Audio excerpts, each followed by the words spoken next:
All right. So, welcome to today's session of learning, and definitely we're taking the next batch of the training under the recruiter training for human resource management. So, we'll start today with screening and interviewing.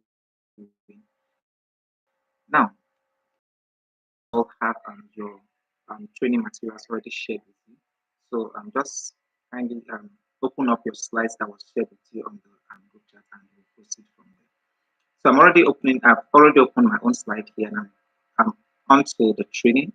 So it says that's recruitment, and that's under the recruitment training.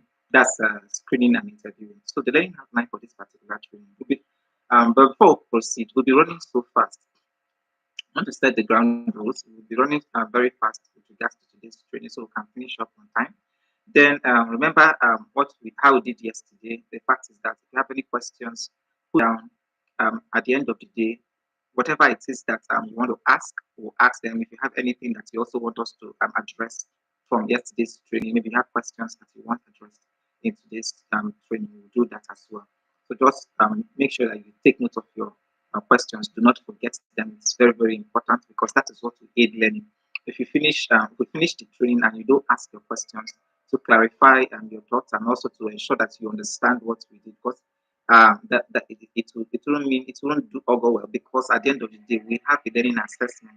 I want to be certain that we did very well in this training. So it's not as though we finished the training, we don't even understand anything, and we didn't even ask at all. So that would be the exercise will not just be complete if you don't learn exactly what we want you to learn here. So this is for the recruiter section. So remember I said earlier, this is for the recruiter HR training, and I believe everyone here is definitely have an inspiration under human resource management. So successful people definitely will be moved to as the HR department recruiters as well. Okay, please let's go ahead into the training. This is section two of our training, which is under screening and interviewing.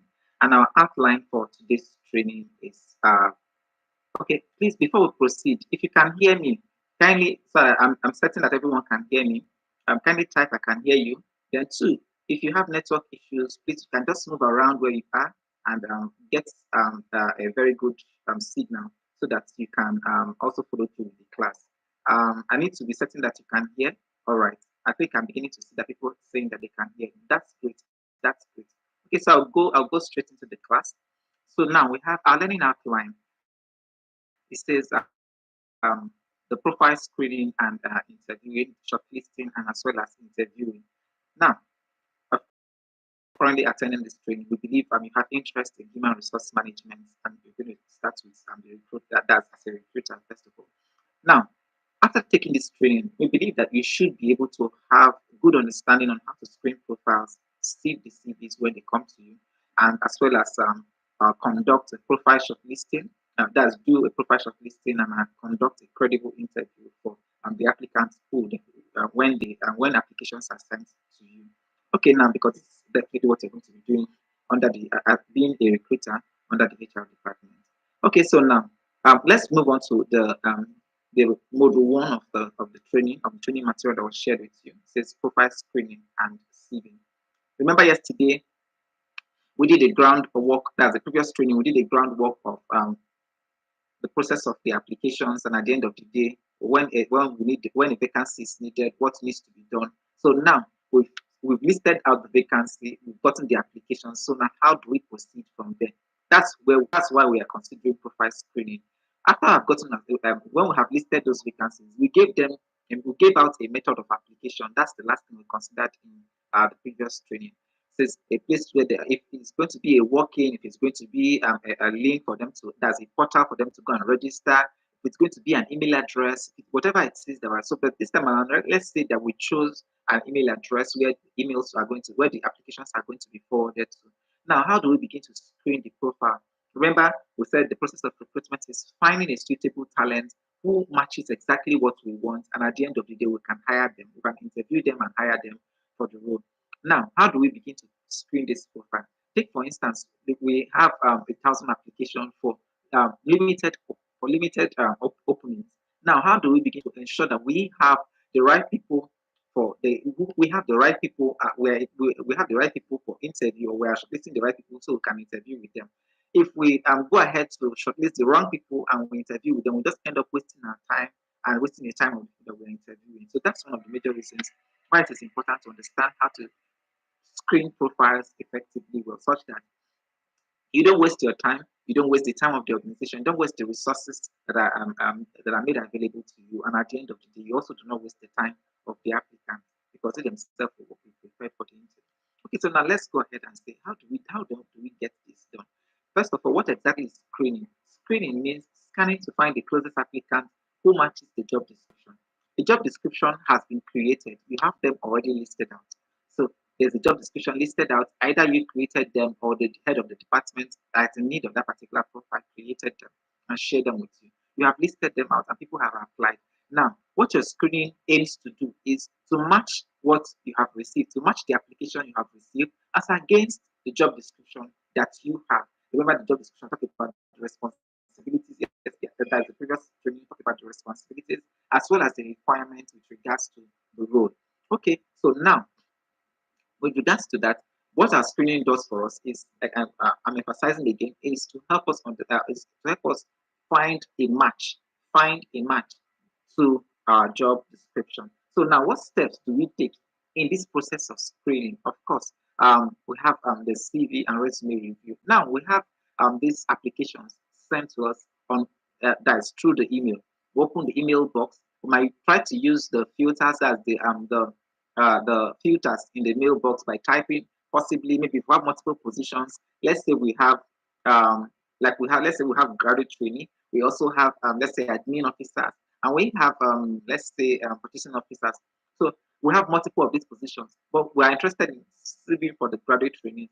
All we need to do is we'll type it into the search box and say graduate training. It helps us to streamline all the applications under graduate training, and we can be able to use them. This is what even the ATS does for you, the application tracking system. It does it for you such that it can downsize, streamline. But that's why most organizations prefer to use the application link. So with that application link, it's easier for all from all the information that you have imputed as an applicant, or that the applicant has imputed. That is what the search engine is going to use to streamline the result. So the HR or the recruiter is just going to type in, okay, applicants within let's say the age range is 30 or the age range is 28, says okay, applicants within the age range of 30. If there is a gender preference, let's say female or male, they put the male, they put the location, let's say applications maybe the applications in Lagos. We don't want people who are outside of Lagos to apply. Then they put all these criteria, and at the end of the day it downsizes it and bring out only applicants who are within this particular profile, within this who fall within this criteria for receiving. Okay, that's that. Now, take for instance, you are working with an email. There's no application tracking system for you to have to sift through this application. Now, what do we do with that? You definitely would have to pull up the CV in that mailbox and review this CV to match exactly what we're doing. Now, we have just a CV. Remember, we have over 1,000 applications. Now, how do you, one is that you have limited time to work, so you have to work smart. Think about how you're going to cut down this task such that it is easier for you.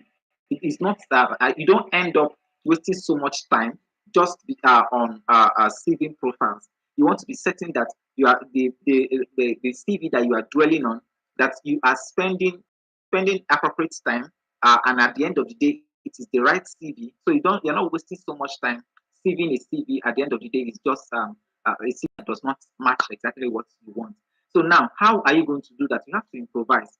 When you put up a CV, there are criteria. For instance, for me, when I function in that particular category, what I always do, or what I train our recruiters to do, is that when you open a CV, what are the criteria? First of all, if this job role is going to be in Lagos, now I want to be certain that okay, I'm first of all looking at the address. Then, if there's a gender preference, if there's all those basic criteria like gender preference, there's location where the person is living, and the rest of that. So all these things, I just want to look at them quickly. So if maybe the preference is for single, is for married, you want to see all this information, and where they are not there, you can just leave them out. but there are some basic information that you will need immediately. Just go straight. Once you open the profile or once the CV of that person loads in the email, look out for the basic information that you need as quick as possible, such as their location and other basic information that you need. You scan through them. Once this person fits into it, okay, then you can now concentrate and say, okay, I want to read up other information about this person. It's unwise for you to jump straight into their job description, the previous work experience, looking at their skills, when the basic information you have not you have not taken a look at them first.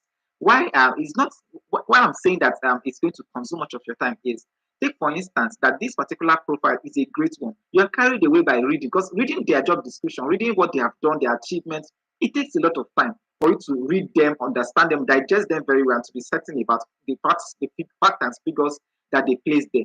It's going to consume much of your time, only for you to find out, oh, this job role is in Lagos, and the person you are reading their profile is in Zamfara. You can imagine you have spent a lot of time, you have wasted a lot of time just reading that particular interesting profile, only to find out, oh, this amazing person, just when I want to contact them for the next phase of that is to shortlist them for interview, I only find out that they are in Zamfara. So you see, you have wasted time and it makes no sense. Now, that's why I said, once you pick a CV, the basic things that are required, where is the job located, and all those basic information, just look at it. And once it is okay, you take that particular one, then you can go ahead and look at. Now, go straight to the qualification. If this particular job role is for HND BSc, somebody with OND might choose to try their luck. So you might just finish reading it only to find out that the person is HND, is OND, or even SSC, and you don't even know. You're just reading out their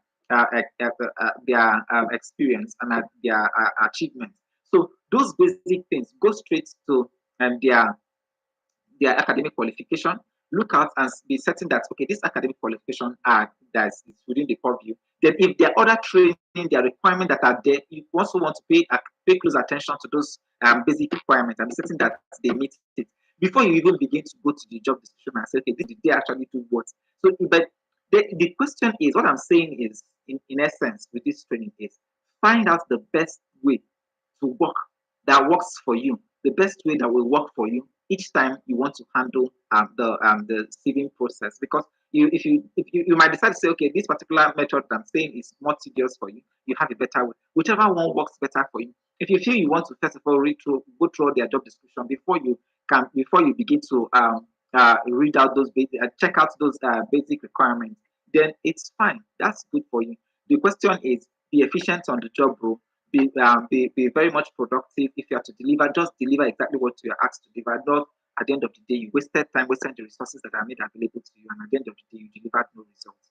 Okay, so I think that is that. Then once you have confirmed that, you go straight to the job description. You confirm their responsibilities, what they have handled in the past, the accomplishments that they have made in the past, and be certain that, yes, okay, this profile is great. Now, when you are going through the job description, it is imperative for you to be certain. It is imperative for you to be certain that this job role matches exactly what we are looking for. Now, take for instance, we are looking for a a customer service officer, and somebody writes, we're looking for a customer service manager, and we are looking and somebody function in the role of a customer service officer, but in their position, in the position for the job role, they are putting customer service manager there. Now, who is a manager? What does a manager do for an organization? It is very clear for you to know that that's why you have a job description, because the manager is not going to be doing what the customer service officer is doing. The manager is managing people, managing resources, very much important, managing the objectives of that particular department. That is what the manager of that department is doing there. So somebody can mistakenly write or even intentionally write customer service manager as their position, why they are sending their CV, why they never functioned as a manager. Actually, they were customer service officers, or they were relationship managers. Relationship managers are different from customer service managers. Relationship managers are different from unit managers. What we're talking about here is unit managers, team managers, department managers. So not just someone saying like customer service officer is as a customer service officer and saying that it's a customer service manager. It is very much these are they can be they can be very, very subtle and very deceptive when it comes to this. There's a thin line. So you are clear. You know what you are doing. You know that what you are looking for is a unit manager here, and not actually somebody who is managing a relationship, a customer's relationship. They are two different roles. So you see, with this, it's very clear for you. There are other similar examples to that as well. So you understand what you are doing part time, what you are required to do part time.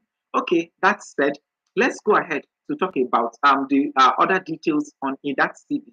What did the person, that is based on the what is required? What did the person do? How many years experience did they serve on that role? Take for instance, we want a unit manager who has served for 5 years or who has served for 7 years. For this particular profile that we are considering here, practically have just 3 years. Now, 3 years, what we want is 7 years. Now, 3 years is far away from 7 years. If this person even have 6 years, okay, it's easier to say, okay, let's consider them in case we don't find someone. So they are more like they're a near fit to what we are looking for. So that's much more considerable there. But in an instance where the gap is so wide, it's so far away, there is no point. There is no point going on to go through that particular profile because, take for instance, the auction wants someone with a minimum of 7 years, and you're bringing someone with a minimum, somebody with 3 years experience. Because it definitely will show that maybe you are not trained, or you're not trained enough, or you don't know what you are doing, or you choose not to do exactly, you choose not to follow the instructions. So that this is very clear for us to know. So at the end of the day, follow instructions. So if it has been said that minimum of 5 years, a minimum of, so just follow that minimum requirement that is there. There is a reason for that. We talked about those things yesterday. Okay, so now let's go ahead to discuss more on the profile. Now, while sieving through a particular profile, there are a lot of things that we are probing information. You don't just assimilate everything, hook, line, and sinker in your mind while you are going through a profile of a particular candidate. You don't just swallow everything you see there or everything they write there. You should have a mind, a probing mind, a probing mind. Always have a probing mind when you're going through a CV or going through a profile. If this person is saying, okay, that I worked as a customer service manager, okay, what the question is in your mind is, what exactly does the customer service want to see them? I want to see them in this CV. So you are looking through the CV, okay. If you cannot find those things there, then there's something is wrong there. Then you go through a particular CV, you are seeing gaps, you are seeing people, okay, this person is, let's take for instance, yes, let's say, okay, this new profile has even 10 years experience. They have 10 years experience, right? What we're looking for is a minimum of 8 years, it's minimum of 7 years experience, has 10 years experience. Now, something might be wrong with this particular one. I'll give you an instance. For instance, that this person works in company A for just 6 months and moves to company B and stays in company B for another 12 months, which is a year, and jumps to another company within a year. After that 1 year, moves to another company and works there for another 8 months, moves to another one and works there for another 4 months, moves to another one. And that's, you see, almost within these 10 years, this person have worked in 8 organizations. So what does it practically mean? It means that this person has no staying power. If you hire this person in the next 6 months, you should be prepared to hire another person. So that is what it means. That's a red flag. It means this particular person will not fit into this role. So that's a red flag. You don't bring such a person, and it will never, even if you bring that profile, it's going to show that he's either not trained, or you're not properly trained, or you choose not to adhere to what you learned in the training. Okay, so it is important that if you see such kind of thing in a profile, just move away from that. Then the next one is still under profiles. You see a lot of gaps. Maybe you see somebody work in let's say worked in 2019, then all of a sudden moves to that is from 2017 to 2019. Then there's a gap between 2019 and the next thing you see is 2022. So between 2019 to 2022, where's the gap? What did they do? So you want to find out where did they go, what happened during that particular period. Okay, I understand. So, but you don't make excuses. You want to be certain. Okay, this particular person, that yes, you want to be certain. Why that 3 years gap? What were they doing during that 3 years gap? I understand that people could go for higher educations, people could go for trainings, people could take some kind of lengthy courses. Could take it could even be maternal issues.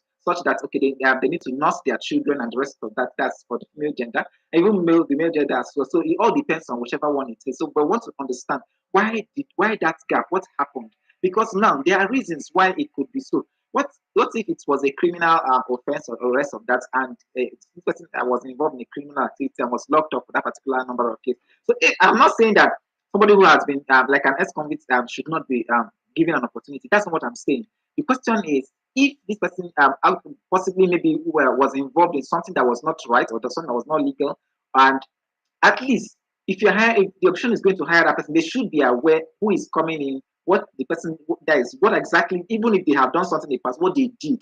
They want to ascertain all those information and be very clear in that. So no surprises. It is very important. If those surprises, if those those dark holes are skipped, then there's a problem. One is that when the chips are down, first of all, who interviewed with this person is the first question that every organization will ask. Who interviewed this person? That is one major question. And by the time they start asking that question, it means that you are also in fact you have a lot of query. You may have a query to answer. That's what it means. Okay, so now, still under the job, that's the details of what the person did in their CV. It is very much important to ask questions now because we'll get there. Why we are saying this thing now, you need to prepare yourself. Why you are going through this CV? The questions you are going to ask the person during the interview is what you are identifying why you're going through that CV. Now you have a lot of you might see discrepancies. Somebody writing some certain things, and there is no claim to it. Okay, say now a practical example is let's say under the achievements, somebody saying they were able to improve or they were able to increase the optional income or revenue by 50%. Now, you will tell me by 50%. The question is how? How did you were you able to increase your team revenue or your optional revenue by 50%? You're able to meet your target by so percent. So people just put numbers, and at the end of the day, these are unverifiable numbers. Now, they fail to realize that this information are going to be proved. So they lie on their CVs. And it's important that if you are going to be interviewing with these candidates, the question is, I'm going to be asking that if I'm to interview such a person, I want to find out how exactly were you able to achieve the in fact, what's the options how do you know that you increase the revenue of the organization if you don't know what the option is currently doing? Now, take for instance, okay, even if you don't even know the team target, by the time you might be probing these people, they might not even know the general team target, but yet you are saying you increase the team target by 50%. So if you do not know a target, how then did you improve it by 50%? You see that the one-on-one cannot agree here. By the time you are putting it together, you're saying that this one-on-one is no longer 2, it's now 11. Then there's a problem. Okay, so at this stage, it's very clear that you are going to pay close attention to that. So that's a red flag. If such a person cannot be able to defend what they are saying, it means they are putting figures. So you want to be very more careful about that particular profile. Yes, this profile might be so interesting. The person is saying, I surpassed my target, I did 100%, I did this. They are interested and they're inviting, and you bring them to interviews, and at the end of the day, they cannot defend it. That's why it's imperative that people put in the right information that they can defend on their CV, because at the end of the day, when you are brought in for an interview and you cannot defend what you have placed on your that's in your CV, at the end of the day, you end up wasting your time during the application process. You wasted your transport, you wasted your energy for attending the interview, and you wasted that of the organization as well. That's for the applicant who is just doing that. So at this stage, but it is important that you, who is a recruiter, are able to identify this, because if you cannot identify this, it's practically will be speaking one thing: incompetence. That is that, and you don't want that attached to your profile. Okay, I think that is that. See, on profiles, very much important that we when people quote achievements. So we're talking about achievements this time around. When people are talking about achievements on their CV, we want to be certain that these achievements that they are, because most people when it comes to achievements on CVs, they talk about their own personal achievements, and they make no reference to the organizational achievement. When they talk about that, they talk about the things that they were able to accomplish for themselves. You were employed for an organization. You were employed to service an organization.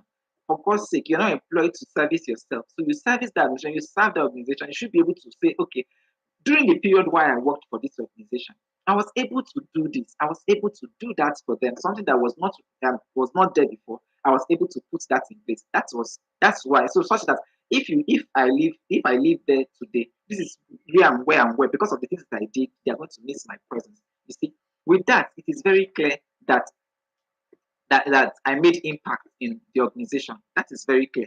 So at this stage, I cannot. So as a recruiter, it is important for you to be able to distinguish when you are seeing achievement, distinguish the achievement of an individual and the achievement that was made for an organization. I think that is clear. As I've spoken so much on that already. So now you also want to pay close attention still on profiles because this is very much important. This is where the bulk of the work is done because if you fail it here, one thing that you are going to do is that I keep on repressing on that. I'm repressing on that. You're going to end up wasting time, resources, and as well as the time of the applicants themselves. Because if you're inviting them to an interview, only to find out that they will flop, and the whole process returns back to zero again. You start afresh. So now you're going to be paying close attention to all the details on the CV. You're going to pay close attention to all the details on the CV. What exactly are they doing there? So now in that, well, let's say for instance now the person wrote about let's say some training, some professional bodies that they joined and the rest of that. Can they be able to verify? Can they be able to provide their certificates for all these trainings that they put there or for all these memberships? Some people will claim that they have this. A practical example is somebody claiming that they have ICANN, and at the end of the day, they don't have an ICANN certificate. They can't present that certificate. So people go a long way to do a whole lot of things, but they fail to realize that this is once they lie on their CV, that um, it automatically disqualifies them. I'm not saying that it is wrong to put ICANN, but if you're going to put it, why not put it in view? If you are maybe in a particular stage, maybe you're in a skills that is skill stage, why not put it there? It is very important to put whatever it is, whatever stage you are. Okay, you put it there. ICANN in view XYZ stage. It is very clear. We know okay that it's at this stage. Then just saying you are ICANN certified, you're a member of ICANN, and and it's very clear that you completed your exams and the rest of that. That's deceptive. That's very mistaken. That's a misleading information there. So that said, I think that said, let's go on to talk about I think we get if I get to remember other information with regards to the CV, we could talk about that. Then presentation matters on that profile. When you're looking at it, that on the CV, the presentation of the information matters a lot, where people are able to align their thoughts properly well on the CV. Now, why does presentation matter? I will give you a practical example. Even from the CV, you can deduce what kind of person someone is from their CV alone. Because why? I've worked in human resource for a very long time. I will give you a practical example. That's your CV is more like your marketing material. Your CV is more like what your CV is a representation of you prior to you being there for an interview. So what you are sending to the recruiter or to the HR manager as an applicant, you are sending a copy of you when you send a CV, a copy of you. So if you're unable to put your thoughts together, now why am I saying this? I'm giving a practical example. Like if I'm applying for the role of a sales officer, I'm applying for the role of an admin or office assistant. And at the end of the day, my CV is so scattered. Oh, does it not like my CV is so scattered my thoughts are not arranged properly well on my CV. If my thoughts are not arranged properly well on my CV, even my writing skills, it probably shows that how do I coordinate? If I cannot coordinate my thoughts, now it's definitely going to reflect in my environment. It's going to reflect in the office space that I'm going to be administering. It is very clear. So this is exactly what it means. So as a recruiter, you're definitely going to scale the way you think tweak it a little, the way you think and perceive when it comes to writing. Remember, when people write, what they have inside that they bring out. They lay their thoughts there. So it's very clear. So when people write their CV, that's why we always encourage people. It won't take anything for you to from time to time sit down, write your CV, write it excellently well so that because it's a presentation of you. So if you are bringing a marketer, if we are trying to hire a marketer and the marketer or a sales representative is practically and the CV that they sent, their thoughts are so scattered on their CV. Now, it practically means that they can't be able to approach people excellently well. They can't be able to approach and present present themselves or present the organization properly well. If I cannot write my CV very well, is it a proposal that I can write very well? That is the question. If I cannot write a good CV for myself, is it a marketing presentation that I can do? It's this is these are questions, because at the end of the day, you are going to find out when you assume the role, you're definitely going to find out that this is exactly what it is. I've told you that this is. I'm just speaking out of experience, because you can. People don't give what they don't have. That is the major thing. By the time, if you want to try it, by the time this person is invited for interview, just interview them and you see at the end of the day. Now, say talking is different thing. You can bring somebody, the person knows how to talk excellently well. I agree that I've seen such a scenario where people can speak excellently well, talk like they can convince people, but when it comes to putting down their thoughts in writing, they are very, very poor at that. I agree with that. I agree with that. I do not dispute that at all. What I'm talking about is that the overall presentation of a person reflects on the document that represents them, which is their CV, or their resume. The overall reflection of a person, the overall presentation of a person reflects on their documents. You're going to see it. It's very, very clear. If a practical example is, if you see a careless person, just watch out their certificate and how they treat it. You are going to see how the certificate looks like. You see how it is, and the rest of the documents that have been with them for a very long time. It's going to be worn out. You are going to see it. It is very clear. So that I'm just giving you that as a tip. Okay, so now let's go ahead so we don't waste so much time. Now that we have all this information, that we have gone through this CV, and of course there are more, let's move on for time's sake.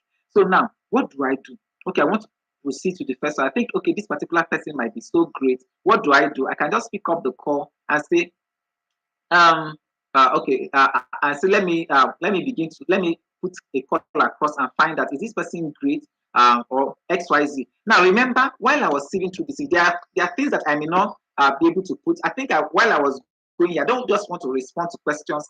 Please keep your questions, write them down. We're going to take them at the end of the class. But there's this particular question that just came up. I think I just want to, since it concerns what I'm just currently saying now, I'm just going to make reference to this. How do one verify?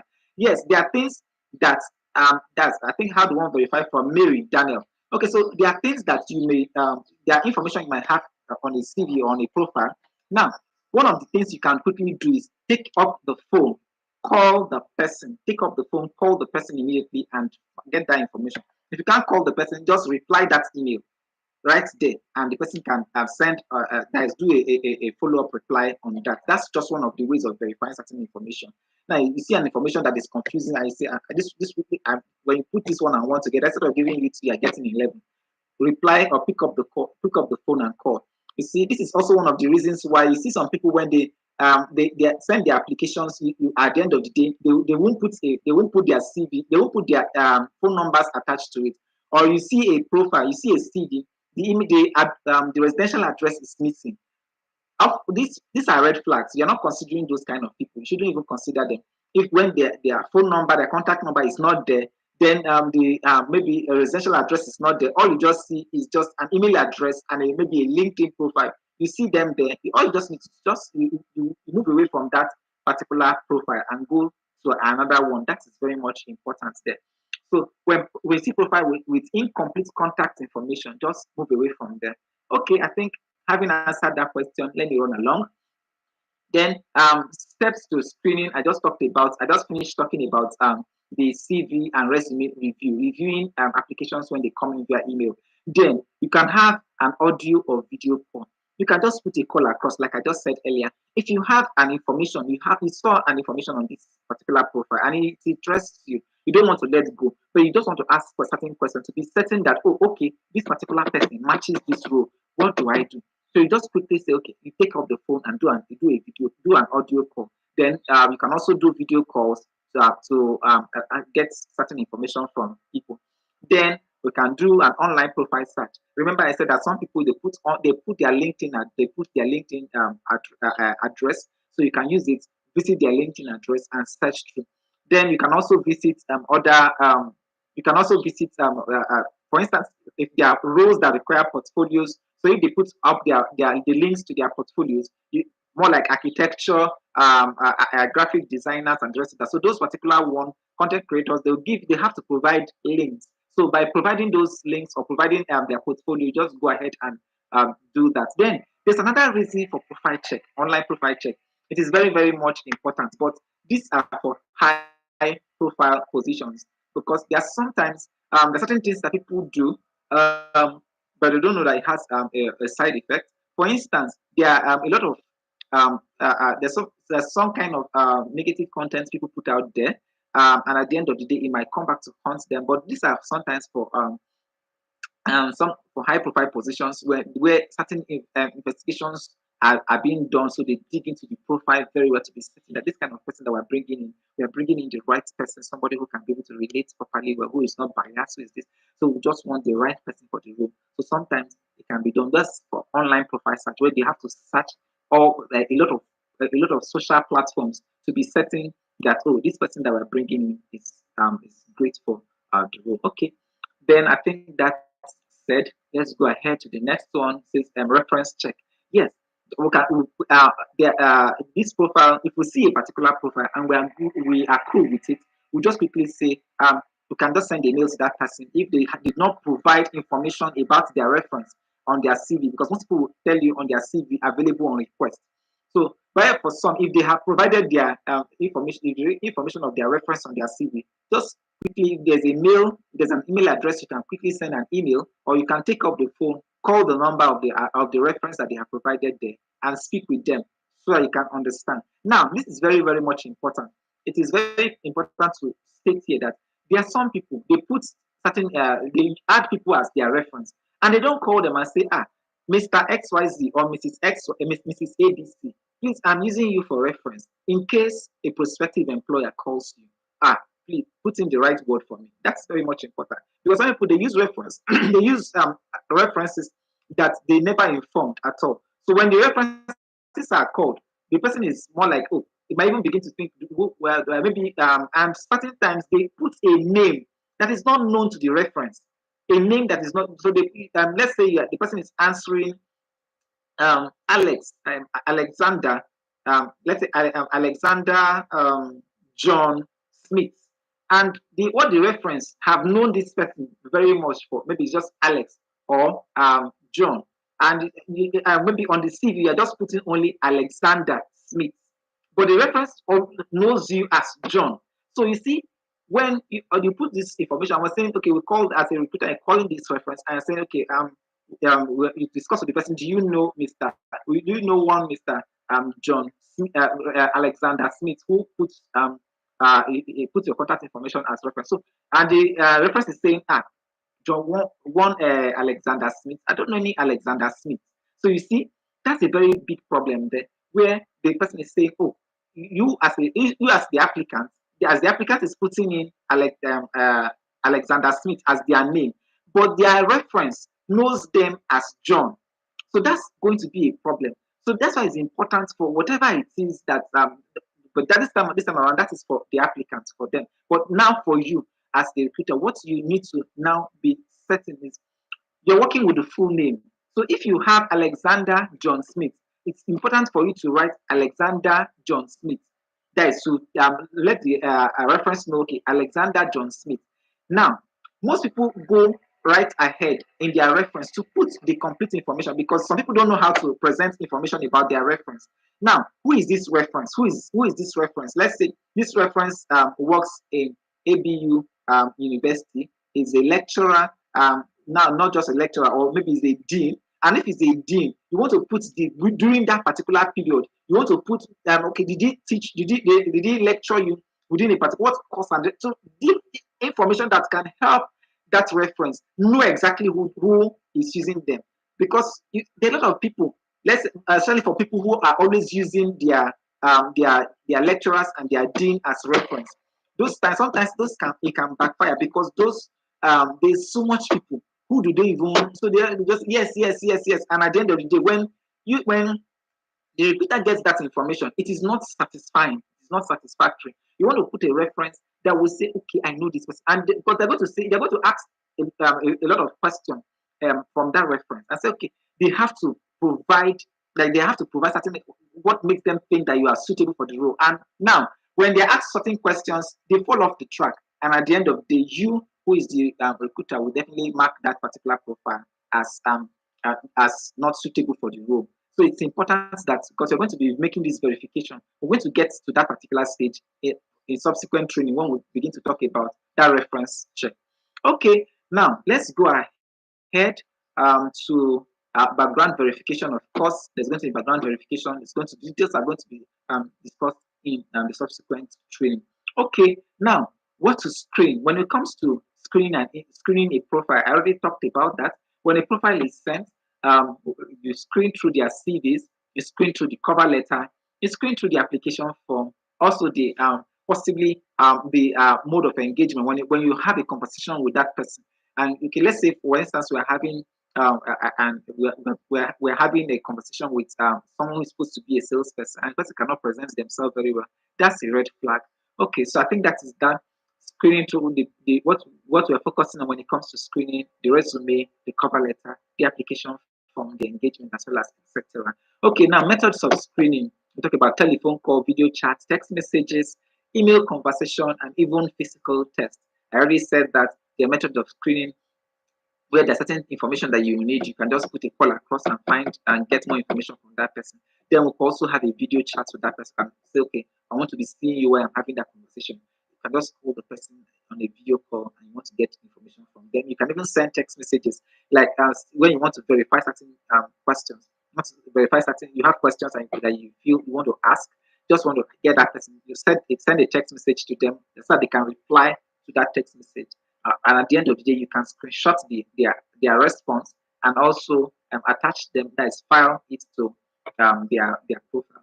Okay, then we'll talk about email conversation. You can send email. Remember, I already said that where you can just reply their email and ask them certain questions and they provide. Now, for a practical example, is where a reference is not provided and we are interested in that particular profile, just send them a message to provide their reference and we can get more and can proceed from there. Okay, then when it comes to physical tests, of course, that physical test means that they have to visit the office where certain tests are set for them. We're going to be discussing much more of that in subsequent training, in subsequent classes. Okay, now where do we look at when we are going through this profile? Remember, I said that this earlier. We're paying close attention to the address, the location on their CV. Now, also when it comes to address and location on their CV, this is very, very much imperative. Now, this applications might be, let's say, this opening is on the island. Using Lagos for an example. Now, this application is on the island, and this person is living far on the mainland. Definitely, this person is going to have a problem commuting from or is living in the neighboring state. So, definitely going to have a problem if they are considered for the role. So, and that profile is definitely not going to be suitable for it. Now, let's go ahead and talk about the contact details. I said that if the contact details are incomplete, definitely you don't want to engage that profile, because when you need an emergency information, take for instance now that there's no phone number in the email. When you send them a mail, there's no way of calling them and say, I sent you a mail, kindly reply to it. You don't have that. And even if you proceed to schedule them for an interview, and you schedule them for an interview and they don't show up or they are running late, there's no way for you to contact the person and be certain that they're actually coming for that interview. That's more important that even if you sent a mail and they did not confirm it. Then let's talk about the biodata. I was saying that you want to pay close attention to the biodata, bio information on that profile. So, for instance, if you are looking, if the auction wants to hire a female for that role, and that is prioritizing a female for the role, and you are just going through a profile. Remember, some people bear unisex names, so you might just be thinking, okay, this particular name, this person is definitely going to be a female, and you're just and since they did not provide the biodata that says that they are actually a female, not a male. So you just proceed with that information, with that profile, only to find that maybe you invite the person for an interview and a male shows up because they are bearing a unisex name. So you see, in that instance, in that confusion, you want to have them answer that information. Ask them gender. So you can just send them a mail, kindly provide information about your gender, and they reply. So that's that. Or you can send them preliminary questions and they reply to it and they provide you all the information that you require. Okay, then talk about personality. These are the things that we're looking at for. I already made mention of that about how people, the presentation of the personality of people can will definitely rub off on their documents. Everything that's something about someone will definitely be rubbing off on their document that it definitely be showing up here. How they write, how they construct their thoughts, how they pull down their thoughts, how they arrange their thoughts on their CV or their resume. It's definitely going to be showing up. You know this kind of person here. Now we'll go ahead to talk about the skills. Yes, how all the list of skills, the things that they can do excellently well. Remember, when it comes to skills, some people can just go ahead and write a whole lot of things and say, I am good at this, I am good at that, I can do this, I can do that, only for you to find out that they cannot do what they say that they can do. It's very much important to note that because most people, at the end of the day, they put in information that they are not good at. When we start probing them for that information, they can't provide such information.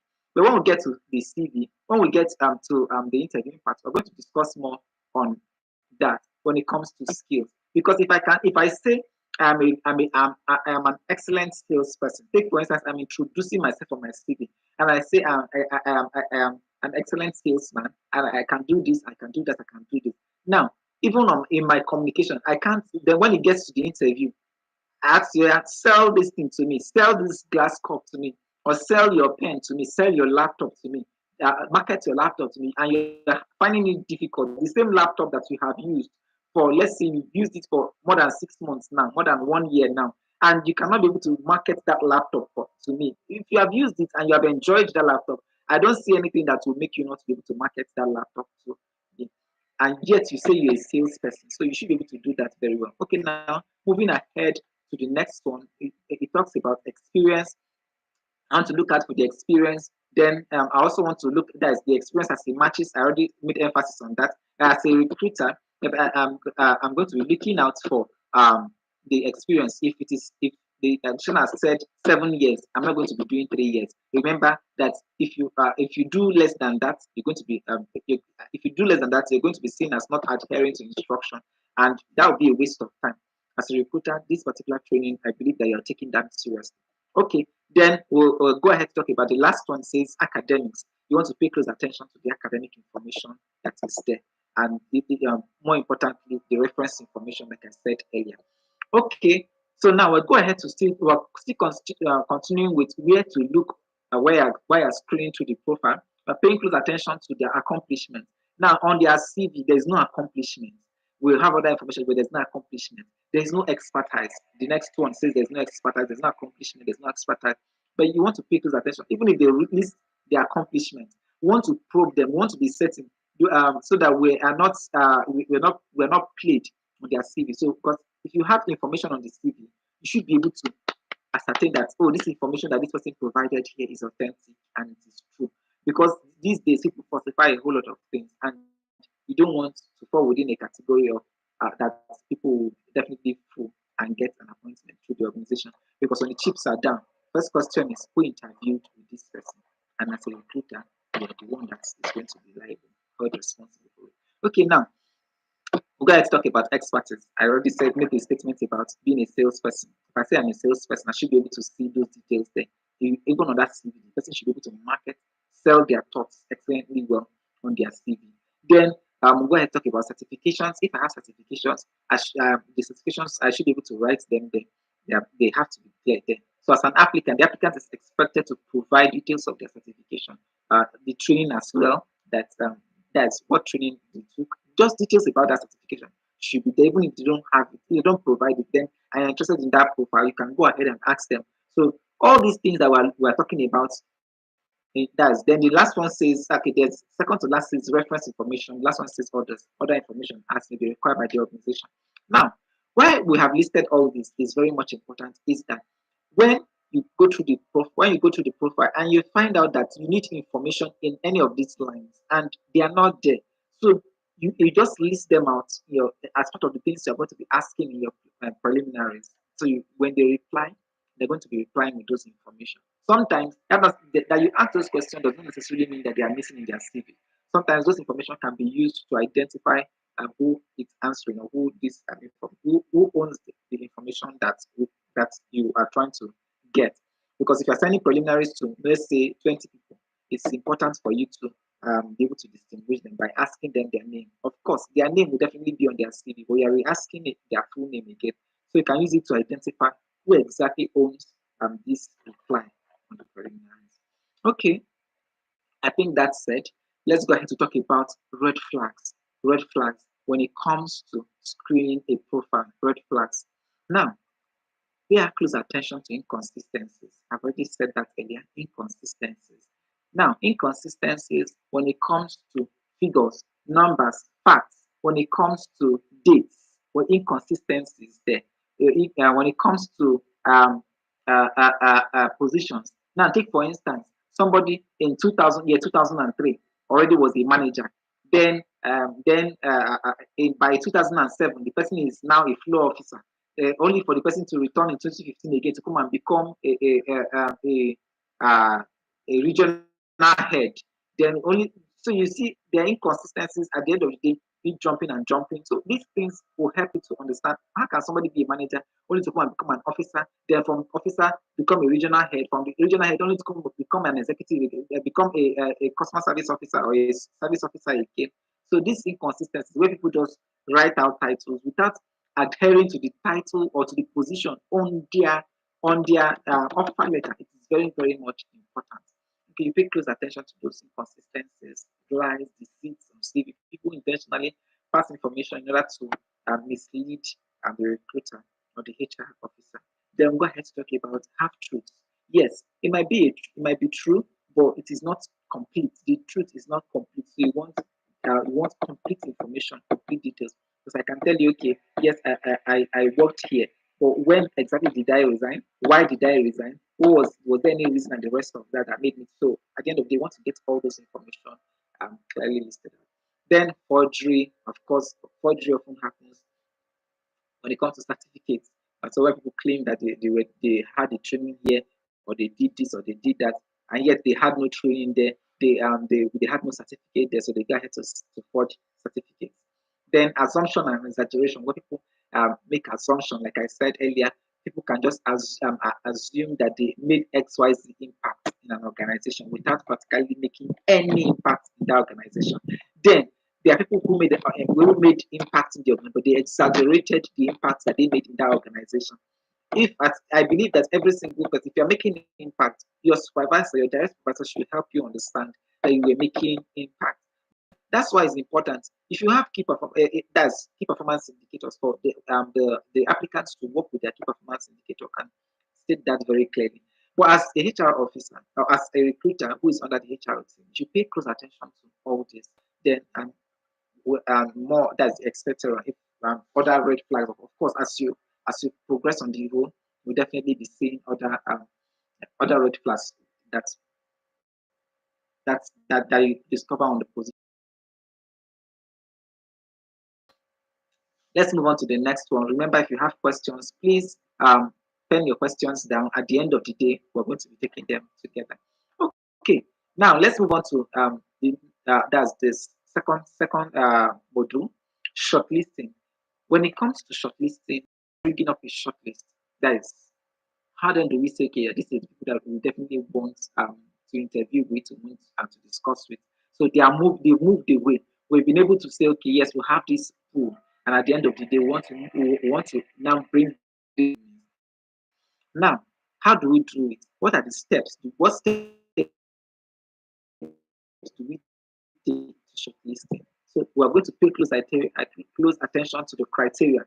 Remember, when we discussed earlier in this other training, we talked about criteria, which are the essential and desirable traits that we want, essential and desirables that we need in a candidate. So pay close attention to it. Those criteria we're going to ensure that they are followed to the letter. If the option says that they want someone with a minimum of HND and BSc, well, we need to ensure that we do not bring in someone with OND. Now, if they are saying somebody for this role should have a minimum of MSc or MBA, so if we go ahead and just hire people with BSc or bring on shortlist people with BSc or just HND, means that we are not paying close attention to detail. There's a problem there. Then more of how we come with shortlisting is also the candidate scorecard, because while we are assessing a particular profile, we create scorecards for this we create scorecards to ensure that these profiles are great. Every single thing that we have on the profile, we document them and ensure that they tally with what we are doing. So this scorecard, let's take for instance that we have okay, I think we're going to be discussing more on scorecards, so let's not preempt them. We'll get there. Then we'll talk about the blind screening, where you just run through the profile, like we said earlier, we're just running through the profile, their CV, to ensure, okay, okay, there, okay, this. We'll go through the CV and ensure that what we like what we're looking for is there. But that's just like a blind screening, running through their profile. But we're not completely probing them. That's what is called a blind screening. Then we'll go ahead to talk about a minimum number. There's a minimum number of people that requires to be on a shortlist. So you don't just bring up everyone into the shortlist because it's going to consume much of your time and it's going to be a distraction again. There's going to be a waste of time. Sorry, to start all over again in order to start downsizing. The essence is you have over 1,000 applications. Your ability to even downsize it to that 20 is very much important, and you can from that 20 you can even downsize it even further. Now, remember that because you have you have you have a minimum number, you have also a deadline to you are working with. You're not going to go through all that 1,000 applications. You're starting with first come first serve. As the application came in first, you want to start with them. You want to so once you get that first 20 that you want to focus on that first 20, handle them. Then you want to go ahead and now display. When you, if for instance you're unable to get what you want from that first 20 you did, you can discard, continue from where you stop in the subsequent one. Now this will help you save quality time for the organization as a recruiter. Now, then we'll go ahead to talk about skills assessment. You're going to be assessing the skills on that particular profile. Pay close attention to it. Then the next stage of that skills assessment is when person has come for that interview, you want to assess their skills even orally, then practically, if there's going to be machines that they're going to work with, let's say for a software developer, they're going to maybe like you want to have them develop something right in front of you, something that just writes codes, functional codes right in front of you there, not just that they go to the internet and copy and paste and at the end of the day. So you want to see them do it right there and watch them do it. Then it could be a skill assessment, competency in operating certain machines and the rest of that, or certain handling certain technologies. So these are skill assessments that can be done. Sometimes they have to be physically present to undertake this particular skill assessment. Okay, let's go on to talk about creating scorecards. Now, creating scorecards. Remember I said earlier it was part of the method of shortlisting. So now, how then can we create a scorecard? Because what exactly is a scorecard? This is when we're going through a profile, we are scoring each of the profiles. Remember, I say we have 20 profiles that we want to first of all bring in. So we say, so if we have 20 profiles that we are working with, I pray your network is stable now. So if we have 20 profiles that we need to bring on board first. So what am I going to do? I'm going to have a scorecard that so if I bring the first person, if I'm okay with the first person, I just pick that. Let's say I'm okay with James Kennedy. I write James Kennedy. I write all the details. You see all the details that are listed there. All the details I'm going to be writing on that scorecard. First of all, is the date when this particular person is when this scorecard was created. Who is conducting it? Of course, since you're the recruiter, you're going to be writing your name there. The candidates James Kennedy that you have identified, you are going to write James Kennedy down. Then the position for which, let's say we are James Kennedy is coming from office assistant, or we're interviewing for office assistant, we're writing office assistant there. Then what are the criteria? Now we have criteria. These are the things that we're going to use. We are going to now use for the office assistant. Okay, so we say someone who can be able to operate, who has a good knowledge of computer operation, who can handle the copier. So these are the criteria, right? So I'm going to put it there.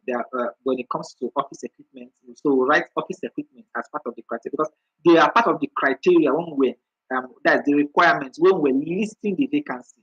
So from that requirement that we put there, we're going to include it. We're going to now put it there under the criteria. We'll say, okay, the operating office equipment. ability to do the presentation. So all this, we are putting all this as criteria, all those criteria, all those requirements we have there, we put them there as criteria. So now, this will now help us in rating this particular candidate or this applicant. Now, at this stage, you can decide to use a 1/10 rating or 100% rating for what you want to do. So if we use 1/10 rating, so we will now have, after we have the standard rating, which is the 1/10 or 100% rating. So if we use that particular approach, then we will now have an actual rating. Actual rating is, okay, does James Kennedy, let's say when it comes to operating office equipment, because when we invite James Kennedy to the office, we have done, we finished with the physical interview, that's the oral interview, that to ensure that James Kennedy can handle his presentation excellently well. And we confirm, when we confirm that James Kennedy is good with his personal presentation, then we move into the office equipment. Okay, James Kennedy, we want you to operate this equipment, operate this right in our presence, and you're operating all these things. So we see that James Kennedy can operate this. So if so we want to see at what level James Kennedy can operate it. So if James Kennedy is operating it excellently well, okay, can we give James Kennedy a 6/10 when it comes to that, or a 7/10, or a 5/10, or a 3, 4, 2, or even 1/10? So it all depends on how well James Kennedy is able to do that. So based on the list of the criteria, all those criteria that we listed out there, we'll put them there, and that is what we are using to rate James Kennedy under the actual rating, as against 1/10 or as against 100/10. So if it is 100%, so if it is, remember the 1/10 is 10% actually. So the 2/10 is 20%. That's what it means. So you're either using the percentage or you're using just 1/10. So you're just putting 1 or 2 or 3. So whatever it is that you put there. Okay, then at the end of the day, there ought to be a remark. So these are the standard things that are required. There have to be a remark. So what's your remark with regards to these candidates that you just interviewed, that you are bringing up for an interview? Then at the end of the day, you're going to also give an advice. So now, this scorecard is what you're going to be presenting to your supervisor. That's what you're going to be presenting to your supervisor, or whoever it is that you're working directly on as a recruiter.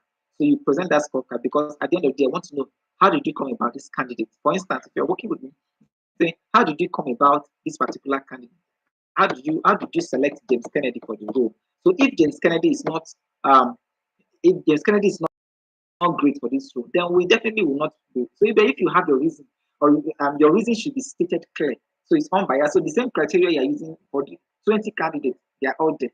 Then two, another more importantly is that if James Kennedy, you say that you gave James Kennedy an 8/10 in operating office equipment, and I bring James Kennedy, James Kennedy, oh yeah, this is the copier. Can you use the copier? Quickly use the copier, quickly use the printer, or quickly use this. And all of a sudden, James Kennedy, as an office assistant, you can't even, or James Kennedy, you cannot even use the microwave in the kitchen, but yet you are an office assistant. Then James Kennedy, you can't, like, there are a lot of things that you cannot operate. You cannot be able to operate the AC and the rest of that.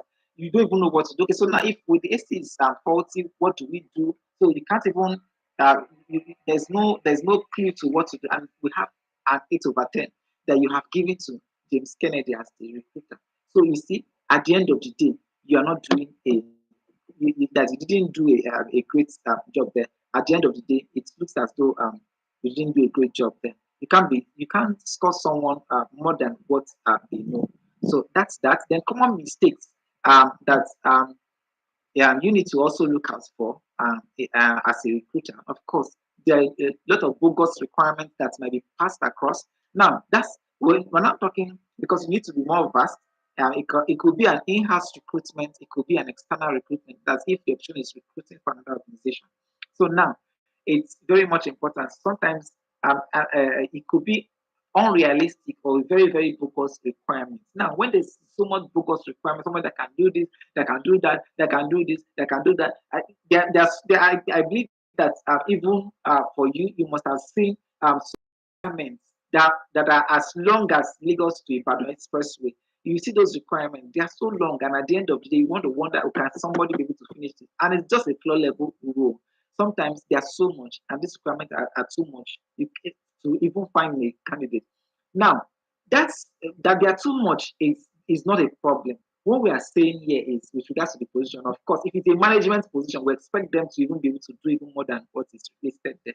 So depending on the position, of course, that's you're going to have even more lengthy requirements. So now, so you're going to be looking at for bogus requirements. Of course, if you think that these requirements are unrealistic, you want to speak with your supervisor about that, or where certain things can be mellowed or can be where it can be bent a little, you can just speak with your supervisor about that. Then unclear job descriptions. Now, unclear job description, if that job description is like you don't understand it, maybe you need some explanations. You can research about that. It is very important. Research that particular job description. You can read up more other job descriptions around that particular position. Take for instance, if we're hiring for a mechatronics engineer and you did not study anything engineering, you have no idea about engineering. You like and you are to hire for a mechatronics engineer. So now what do?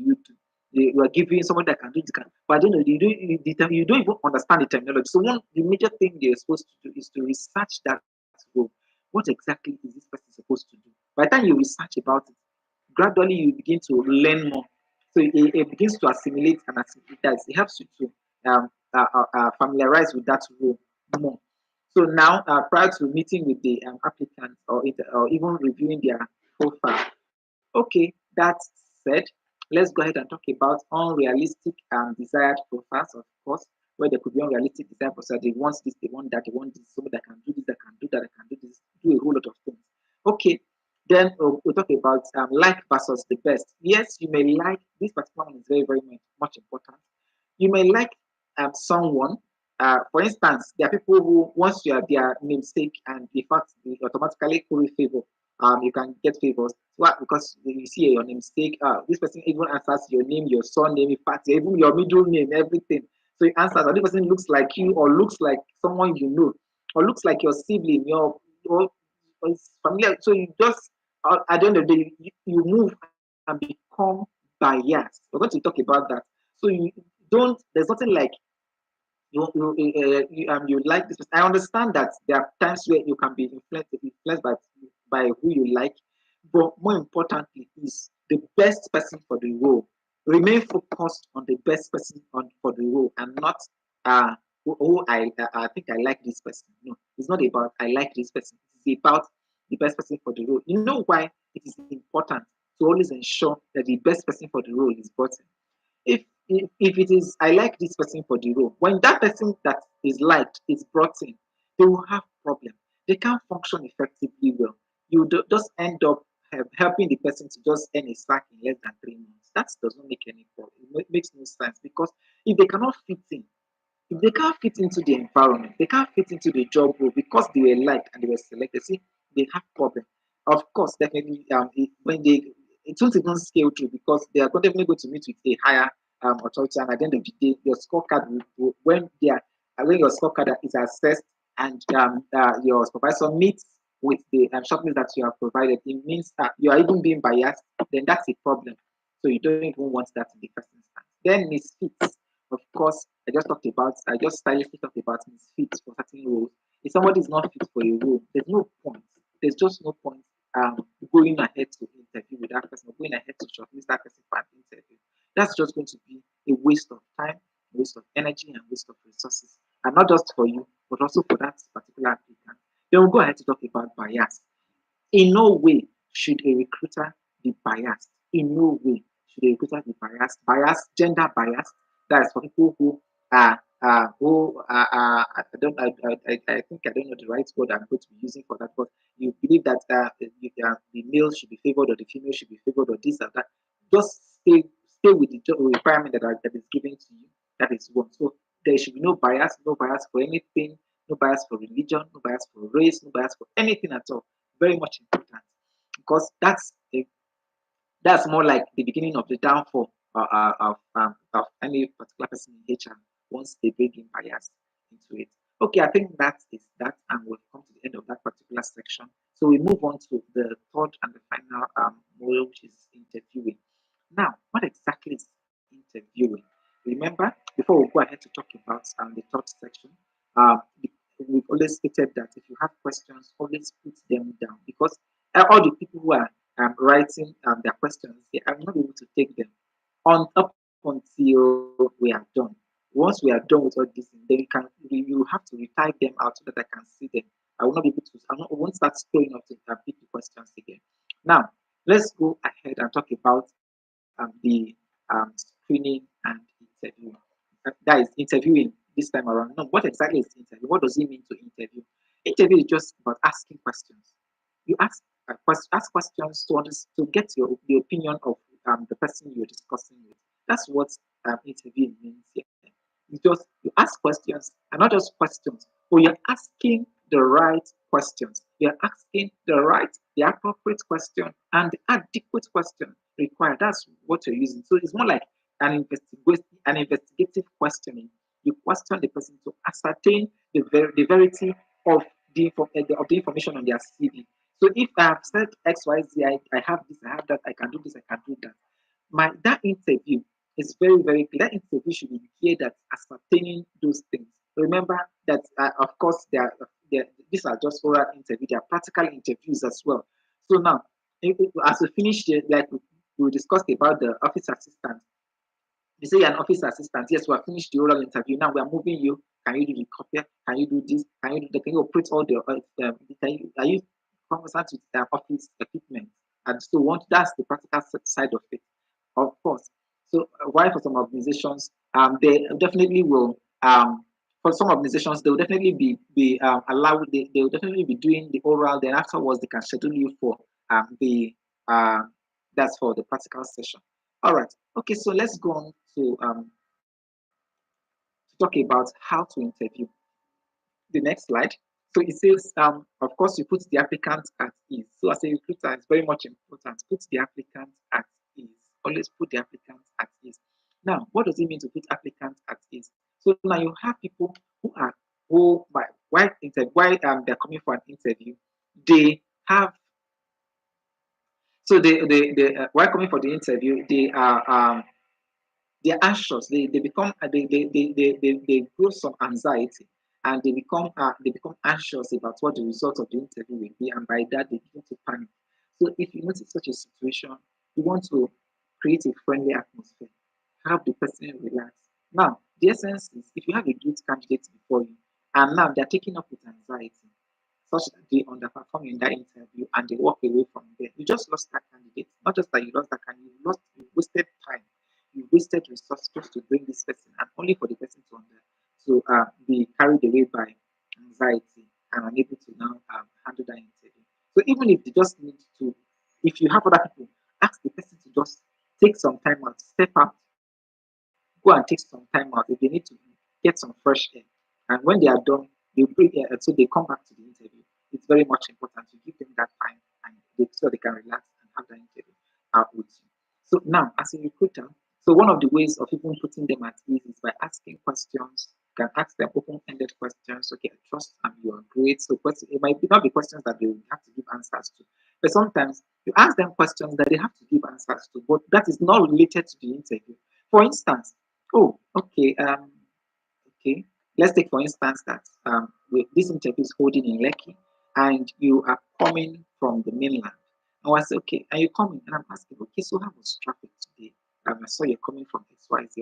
What route did you take coming to the office? So you see, we're not even beginning to have the interview conversation yet. Well, after the greetings, the exchange of pleasantries, I'm asking the person, what route of office? What route did you take to come to get to this place? Was there traffic? Was there this? How did they find the road? How did they find the environment? So we're just discussing things that will make the person. How do they find the office environment? So these are some kind of questions that at the end of the day, right, you are having it and it's helping them relax before we go into the interview proper. That's that.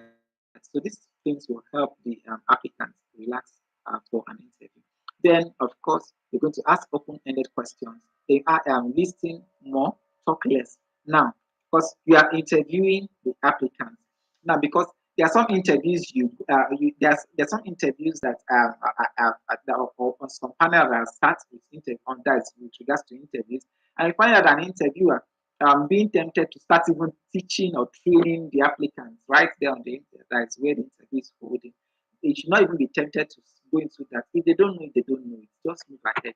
You know, an interview is not a training ground.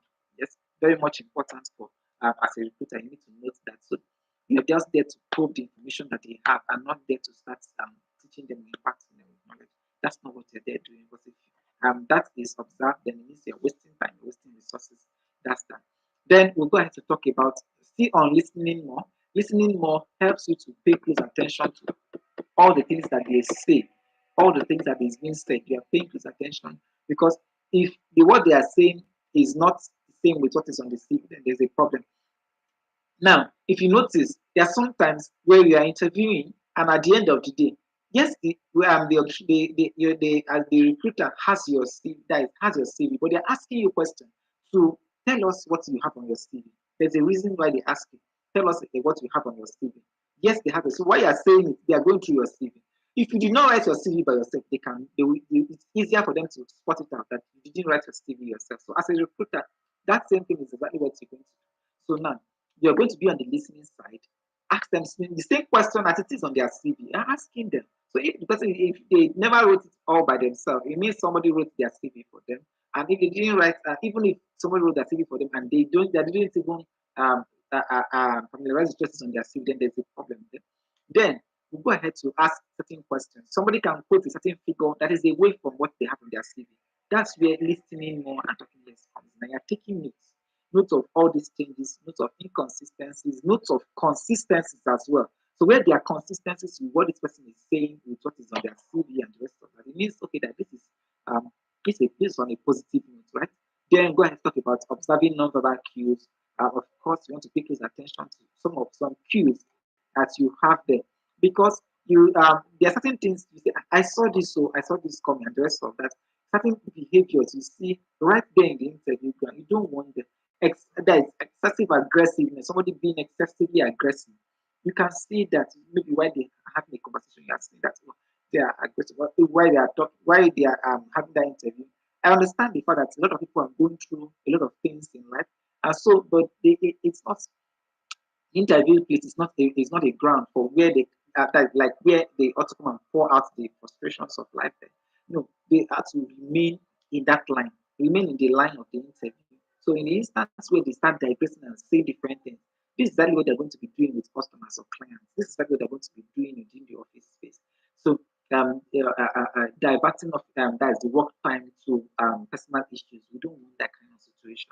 Yeah. So in that instance, you are paying close attention to all this. If they are not asked those, if you have not asked them that question, I understand that certain questions can lead to questions. So if you have asked questions that have led to it, is a different thing. But when there's a complete diversion of questions that you have asked, and people are saying a complete different, you ask A, and someone is answering C, answering D. It means you want to answer B, so then there's a problem. So now, as a recruiter, these are the things that are drawing attention to. Then I will go ahead to talk about the show of appreciation. So if somebody have attended the interview that you scheduled them for, please do so well. So appreciate the time. That yes, of course, they should also appreciate you, but you should also appreciate and thank them for participating in the interview and for the time that they have allotted to attending that interview. It is important. That's courtesy. Okay, I think that said, I think we are speeding up so much because this particular class is very on a normal day it's lengthy, but thank God that this is moving so fast. Okay, now so let's go ahead and talk about red flags when it comes to interviewing. Red flags. Unprepared. When people are unprepared, they show that they are not prepared for an interview. There's a problem. Now, for instance, let's take for instance that we're having a virtual interview. Now, if we're having a virtual interview and the person is one is that okay, the interview is for 10. Now, at 10:05, 10 minutes past 10, they have still not joined the guys. They've still not joined, and they have not even sent a mail as to say, okay, if they are having issues, that is joining, because it's imperative that okay, if at you are scheduled for 10. If by 10, we're not even expecting you to be joining the link by 10. At 10:55, you should be able to have joined, or at even 10:50, at 9:55 or 9:57, you should have joined and be waiting for and be at the waiting room, waiting for that's the presenter. So that's how somebody who is actually who is enthusiastic about the job or about the role should be in the interview. So it's not for you who is the recruiter, who is the interviewer, to now join to be at the virtual meeting venue only for the person not to even show up or to show up late.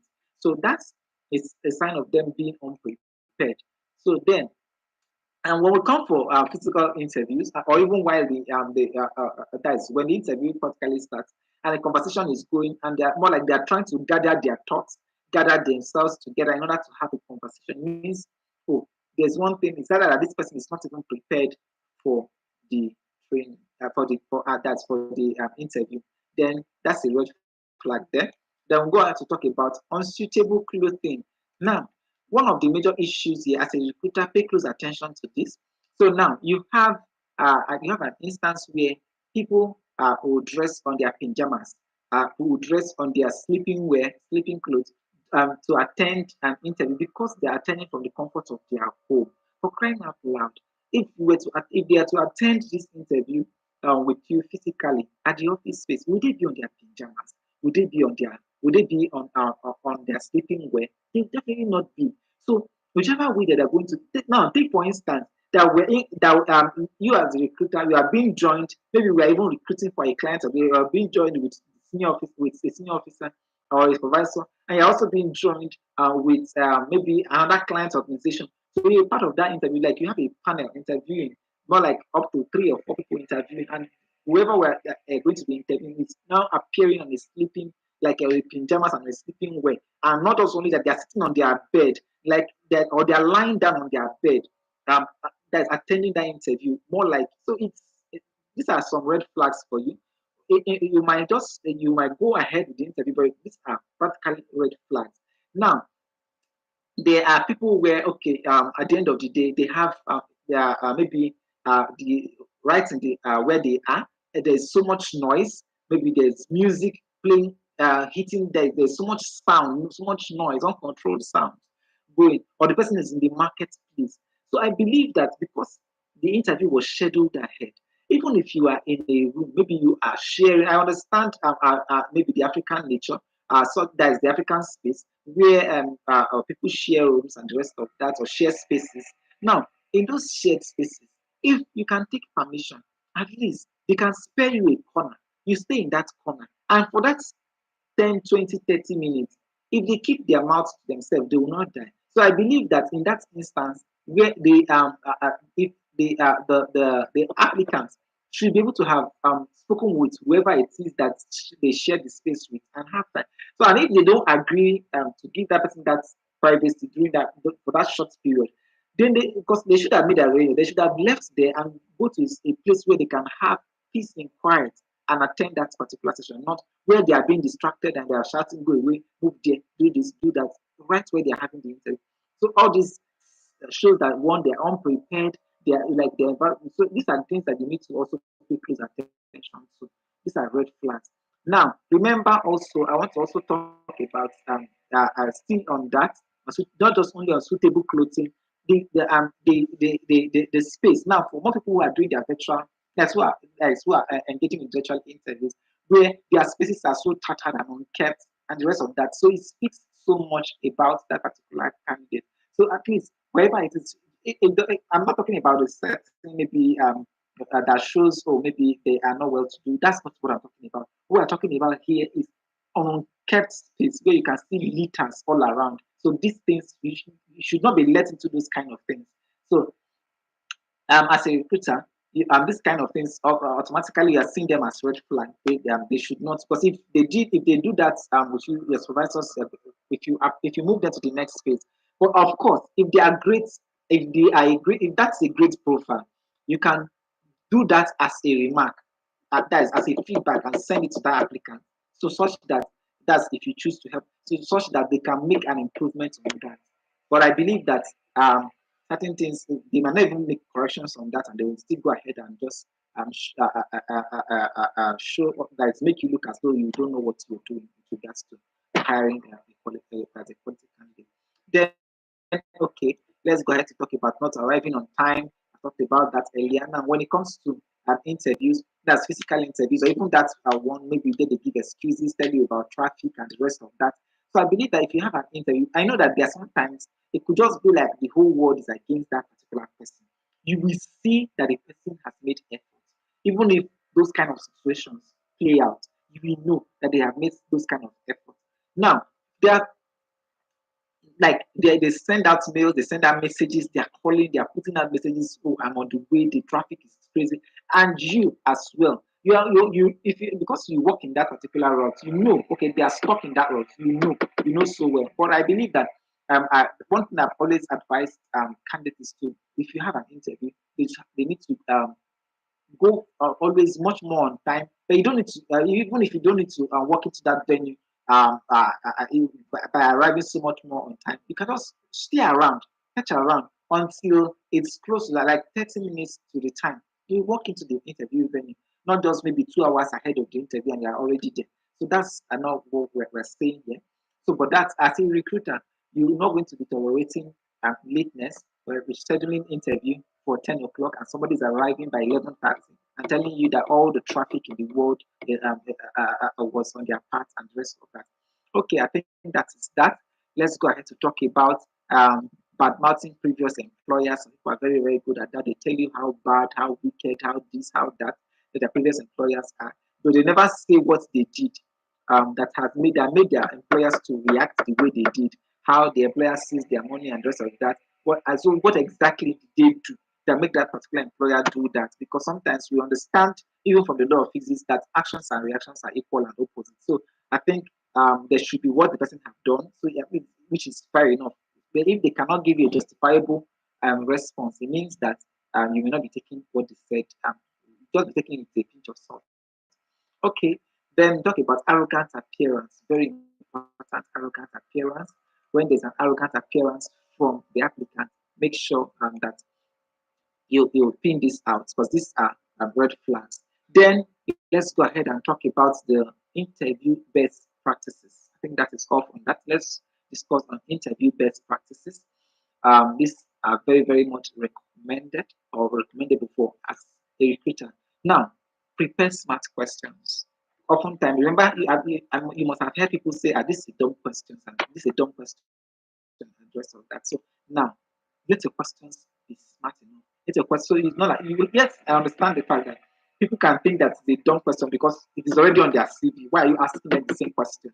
I already said that in the interview, that you intentionally re-ask that same question because you want them to say it with their mouth. You want them to say that they wrote it on that CV. Somebody else may have written it there, but you want them to say it so that and at the end of the day, if they are putting figures that are different or that are away from what they have on their CV, it's very clear for you to know that something is wrong here. Let's say on their CV they're saying that they did 30%, and when you're having the conversation, they change it and they tell you that they did 10% or 12%.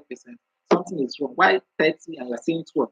Or you see 25% and they're saying something else again. Then something is definitely wrong. Okay, now let's go ahead to talk about the next one. Is they expect questions from the interviews. Of course, if you're asking questions that are intelligent, smart, also you have to also expect questions at the end of the day. So when we finish the interviews, and if they have questions, they will ask.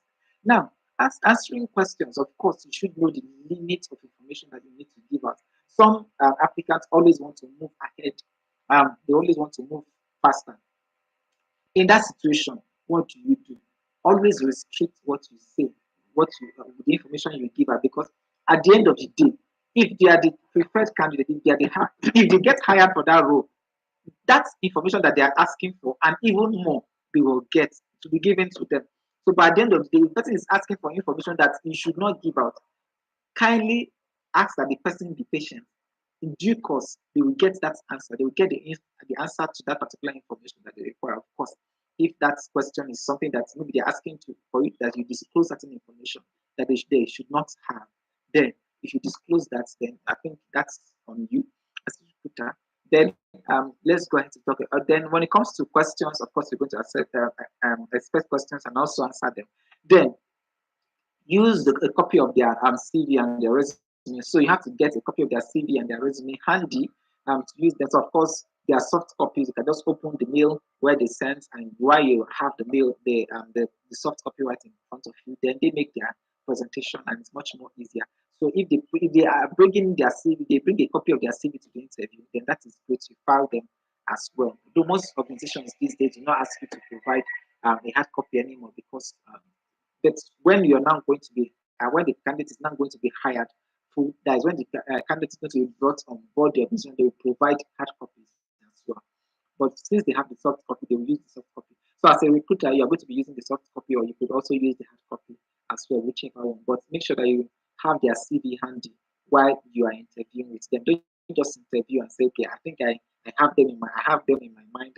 What I've read up some information, so I have them all stored up, so I can just ask questions from what I think. Of course, you're going to forget what you have, and then you can also have the jotter close by.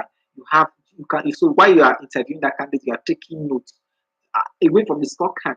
You're taking certain notes about that particular candidate, certain information. Okay, now there's a reason why I was saying why I had to put up this particular one as an extra, because there are people who are very good. Who, while you're interviewing with them, you discover, oh, this person might have a skill here, or this person might, and maybe you certain person in a particular department needs someone in that area. You could just say, okay, just after the interview, you're asking them, okay, if they're interested, what if they're interested in at XYZ roles?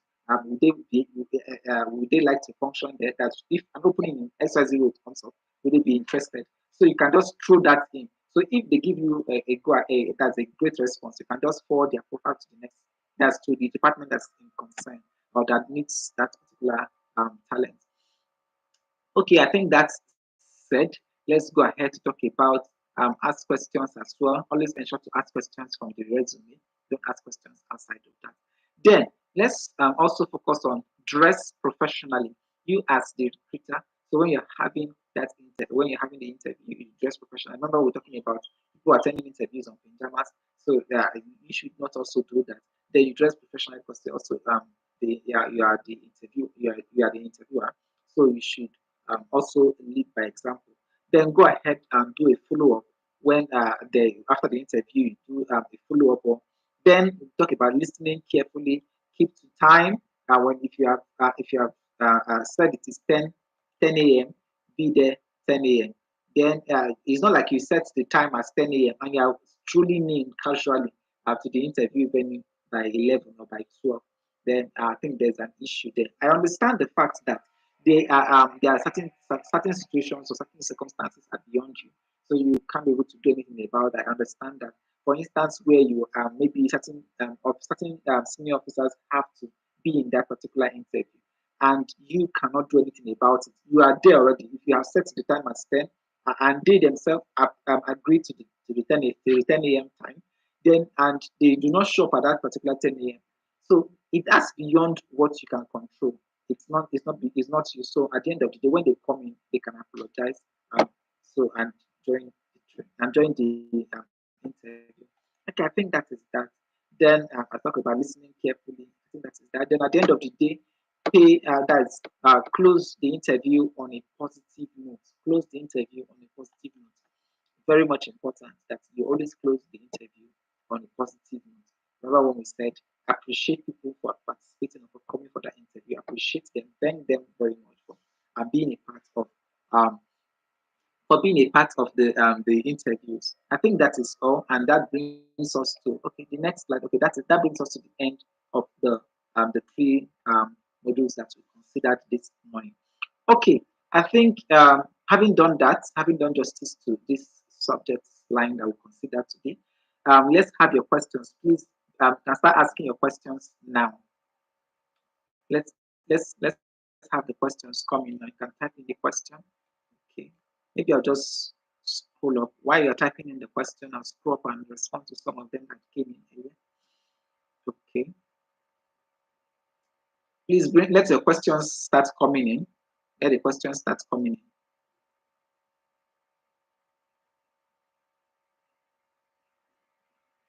Okay, somebody was saying, how can we get certificates on the training? Okay, all those information was shared in the group.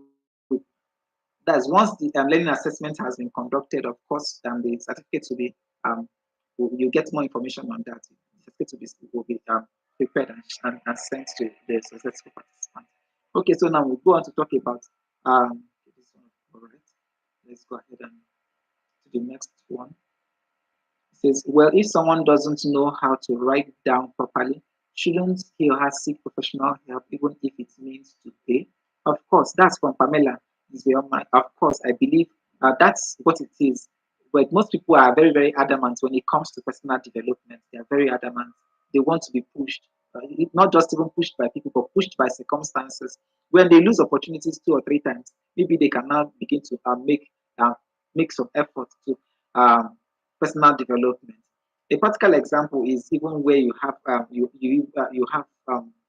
have some trainings that where people and you have people lagging behind just to go and improve on their skills. They find it difficult to do that. Until they begin to lose opportunities, then they get awoken to taking steps to improving themselves. Okay, I think that is that. Okay, let's move on to the next one. Says a reference is reference really necessary for his CV. That's from Meko Jane. Meko Jane. Okay.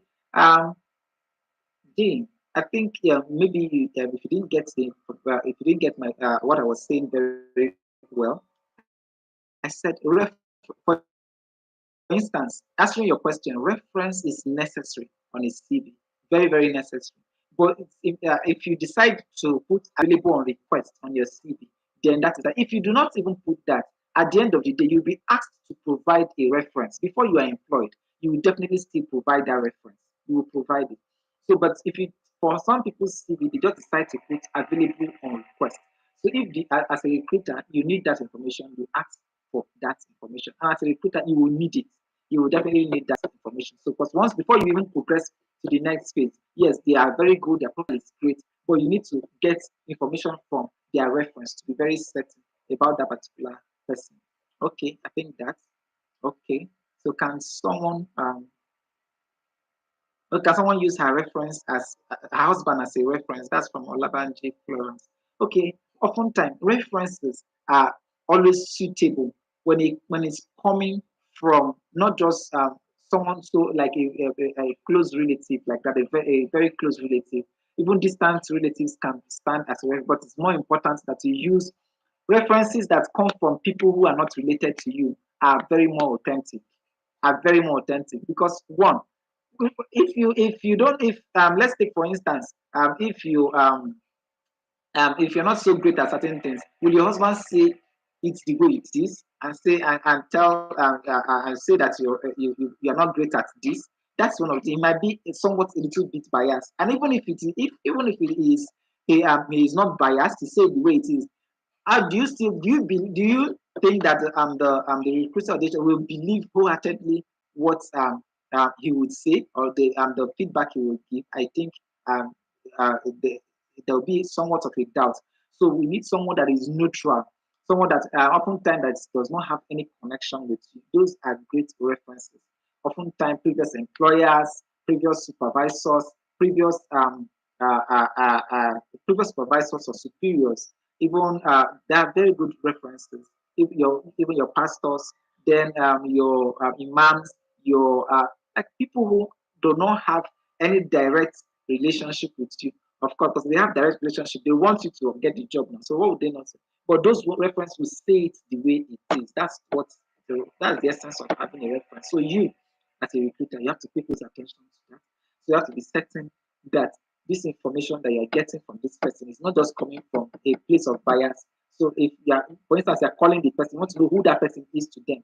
Now, when the reference, that's when reference information, person is not just putting name, phone number, and email address. They have to say who that person is to them. So you know whether that reference is acceptable or not. Remember, reference is not the same thing as guarantor. They are different things. They are not the same at all. Guarantors are different from reference. So that's that. Okay. Can someone use? I think that's the same question again from Hannah Aimegbe. It's the same thing. I just answered the same question with regards to using husband. Okay, I'll skip that. Um, Akoyemi Ario says, what if the person is ready to relocate to the company's address? Now, this is very, very much important. We made emphasis on that yesterday. That if you had watched, if you had taken the yesterday's class, we discussed extensively on this. I won't be saying so much on this. I would just rather I refer that you go and take the class, the introduction to recruitment. That's introduction to recruitment, and you see that we've discussed it extensively with regards to that particular information. Of course, you can decide to still apply even if you do not reside close to the company. So it is left for them to decide if they want to take your information on that. But as a recruiter, that this you are working with that's with the information you have. What you have on that particular CV is very, very clear. If they are saying that applicants should be within a particular location, so you are going to be staying with that as a recruiter. Very much important. It's not at the end of the day, as a recruiter, you are giving, say, okay, let's say you are recruiting on the island and they see that whoever that is stable candidate should be living should be living on the island or around the suburbs of the island. So in that situation, and yes, you might have found a suitable profile that is willing to relocate. So in that instance, if you bring that person, it might seem as though you don't pay attention to detail. You can keep that person, you can have the person's profile and just keep the person on the reserve. Where you have people who are within that person, put them forward first. So in the instance where maybe the panel or your supervisor is not okay with that list that you sent, that's the person that you sent, you can just chip in that word. Okay, that there is someone who is qualified also for this role. We've done everything. This person is also great for this role, but is living away from, but is willing to relocate. Then in that instance, they can consider that one. So it's clear that you have done what you are required, or you have been asked to do, but you kept a backup. Should it be that your supervisor needs to see more profile? I think that answered that question, but more justice was done to that in the introduction to recruitment training. You can just take your time and go through that with the link that was shared in the group. Okay, let's go ahead to talk about the next one. It says, okay, and I think with this, I'm going to request that the admin of the group repost those information, repost all the previous information, so that people who were recently added will get those information reshared to that. That's will get those information so they can access those training again, as well as the material. Okay. Let's go ahead to talk about the next one. It says incomplete contact address from Mary Daniel. It says incomplete contact address. What happens to someone who who is based in Kano and was interested in a job vacancy in Lagos? And okay, just as you have said, and the person is the best for the job, but due to distance. Okay, Mary, this is the same thing that we're talking about. Please, I think the best thing, if you were not in the group, maybe if you were recently added to the group, I've already said that I'll ask that the admin of that particular group to reshare that information again, so that you can use the link and go and take that classes. All these things we discussed extensively about them yesterday. Can't start going afresh all over and over again with them, but it is very clear. I've already stated that you work with the criteria. What was sent to you, work with it. I just said that now. Okay, but if you were previously in the group and you have the link, I will also advise that you go back and retake that class. Maybe when we're saying that maybe something took away your attention and you didn't get that part of the conversation, you can just go and take that particular class and you see you hear all that we discussed about that. Okay, so now the next one from James Awaji. It says, why not drop your questions? Okay, okay, that's that. Now, okay, thank you for the reminder. Now let's go on. Okay, I think the last question we have here. Sorry, something loaded here. Just a minute.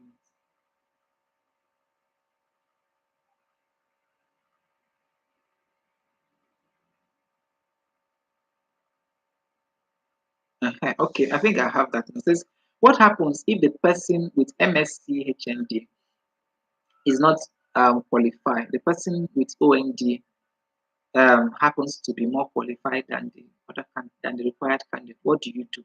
Now, first of all, it is not MSc HND, it is BSc HND or HND BSc. MSc is higher than HND and BSc together.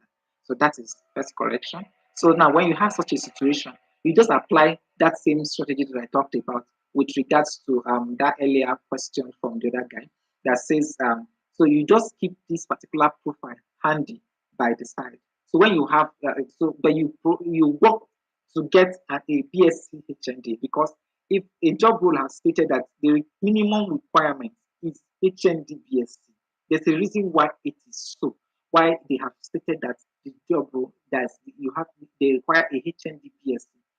So you can keep that one on by the side. And when at the end of the day, when you have submitted a minimum shortlist that have been required of you as a recruiter, you provide that shortlist. You can now say, oh, slash mark, we have I have another profile that is OND.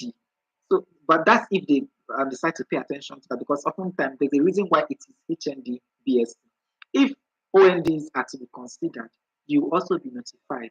So, but in that instance, so that you don't go back, start beginning to look at searching for that particular profile, you can just keep the person at one side. So when you are, if they approve of it, you can now forward the OND.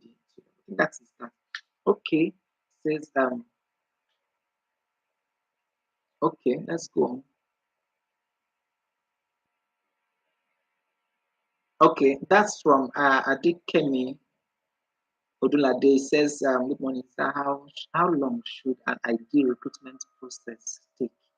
Okay, an ideal recruitment process can just be in less than a week. In less than a week, ideal recruitment process. But there are a lot of things that can hamper the recruitment process. For instance, we could schedule for a meeting to take place, or you could send an email, and the email goes into the spam folder of the applicant. So now the applicant does not even see. That's why it's much important in the recruitment process. When you send a mail, send a text message as well. Or more importantly, for me, I prefer when you send an email of inquiry, call the person and say XYZ, a mail was sent to you. Kindly ensure that you attend to it. A mail from XYZ, that is a mail from if it's a mail from Tristan is sent to you, kindly ensure that you attend to it. So at least they know. They begin to look for it. So in the instance where sometimes when they begin to look for it, they can even call back and say they did not see it. You remind them, please go and check your spam folder. And by the time they check their spam folder, they see the mail in their spam folder. So in that instance, okay. So now in that instance, take for instance that you didn't even follow up with a call. So the person might just even be there, and you're expecting a reply, and the person did not reply. So that's, you don't want to spend some time, whatever you're doing. If you have spent time or spent energy on at least bringing up a profile, and you're interested in that profile, follow up with the profile. Then also the things that could hinder the recruitment process, because when we're talking about the recruitment process, is from the time of the application, from the time of publishing application, doing the application, that is getting the application, screening, interviewing, testing, that is testing and interviewing, then making a final decision on selection. So at that particular, these are the time frame that we're talking about. Being very fast, you can get that done in less than a week. That's that. So there's very for some time, there for some organization, when it comes to that's in-house. I'm talking about in-house recruitment now. Some organization. But when it comes to as a service, it is below a week. Sometimes you are mandated to get this done even in less than 3 days. That you can be mandated to get this done in less than 24 hours. So that's why if you watch extensively, that if you're part of the previous class that we did, so I spoke about this kind of situation and how you can handle them. Please go back and check that. I discussed strategies that you can exploit and ensure that you can even meet a 24-hour deadline. Because if you are saying an ideal, when it comes to providing services on that, because the option is an outsourcing firm, so you can be given a 24 hours deadline, and you will provide that candidate. You have to provide for that. You have to get that candidate provided at ASAP. So in that situation, the strategies are there. We talked about it yesterday. We talked about it extensively. So I've said earlier that the link will be reshared. Please go ahead and follow that and listen to that particular class and take that classes complete, then I think it will help. Then let's go ahead to talk about next one. Says, can someone husbands have discussed that before? Love and reference, Florence. Then says, is Lagos Nigeria? Okay, is Lagos Nigeria the best format for address? No, Lagos Nigeria cannot be the best address. You cannot be. You are not, even if you are living in Lagos Nigeria, your address is not Lagos Nigeria, for crying out loud. That's from Olawale. Yes, sir. Your address cannot be Lagos Nigeria. Take for instance that you want to send a parcel to you. You bought something on Jumia. You just put Lagos address. So when they get to Lagos State, when they get to the border of Lagos State, will they just drop your consignment there? No, you have to put your address as it is. Take for instance, you are making an order. How it will be delivered to you. That's exactly what we're talking about here. That's how it ought to be on your profile. Okay, that is that. And most people will tell you for security reasons and the rest of that. That's, well, whatever it is that makes them feel comfortable. But as a recruiter, we've already been trained on what to do. Okay, so now we'll go ahead to talk about this. Can someone use? I won't reply that, please, Hannah. Maybe I've already said that earlier. Okay. Then that's Casimir Anwolu says lecture is interesting. It's how genuine is it that a recruiter will intentionally invite an applicant for an interview knowing fully well that he or she does not fit into the job role. Okay, it says will intentionally, how genuine. So I don't think anybody will intentionally invite an applicant just to waste their own time and the time of the applicant. I don't think that's that. But if you are referring to what we were discussing earlier, what we said is that so that you don't end up wasting your own time as a recruiter, and so that's why you are doing due diligence, not just going ahead to shortlist candidates when you have not effectively done a thorough check on their profile. If you don't do a thorough check on their profile, you only find out that this person is not what they profess to be on their CV. That is what we are saying.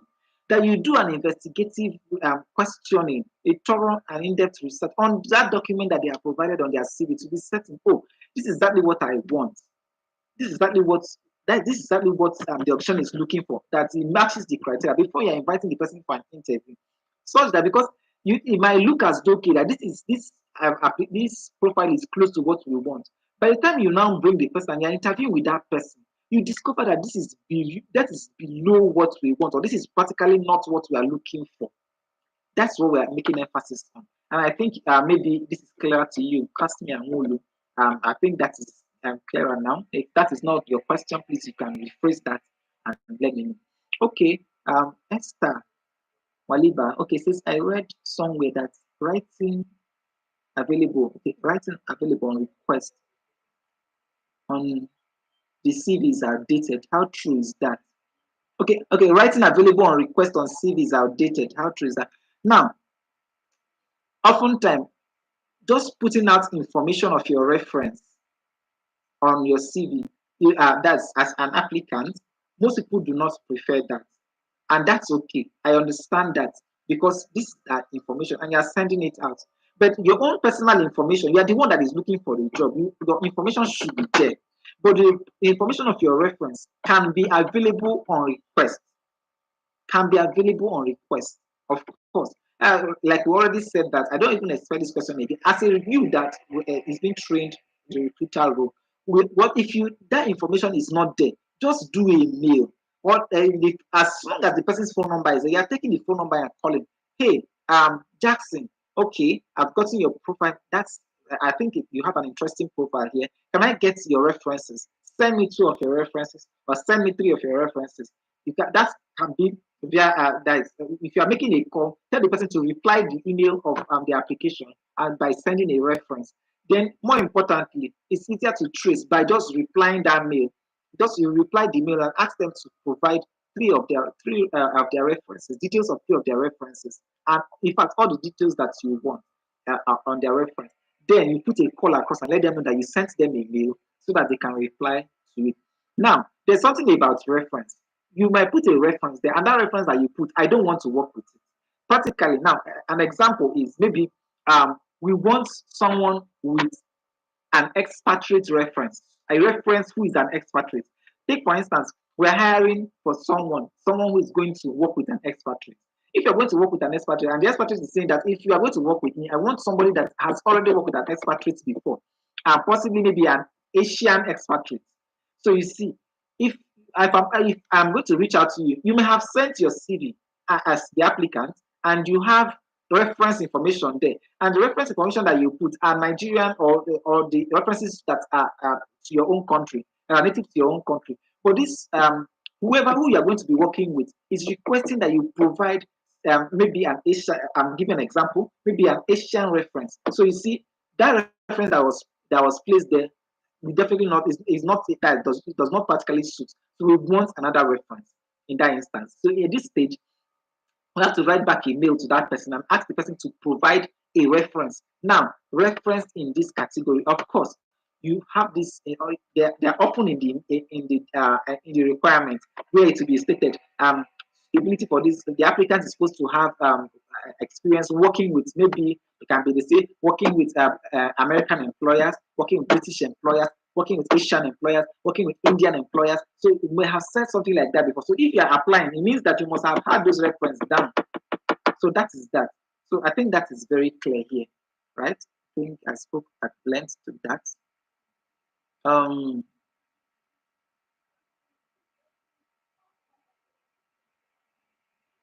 okay, it says, and Lazarus Rigi says, suggestion, kindly share your slide during subsequent classes. Okay, Lazarus, I think maybe you're not in the group, because the slides were shared, the slides were practically shared in the group. Okay, but this is what we would do.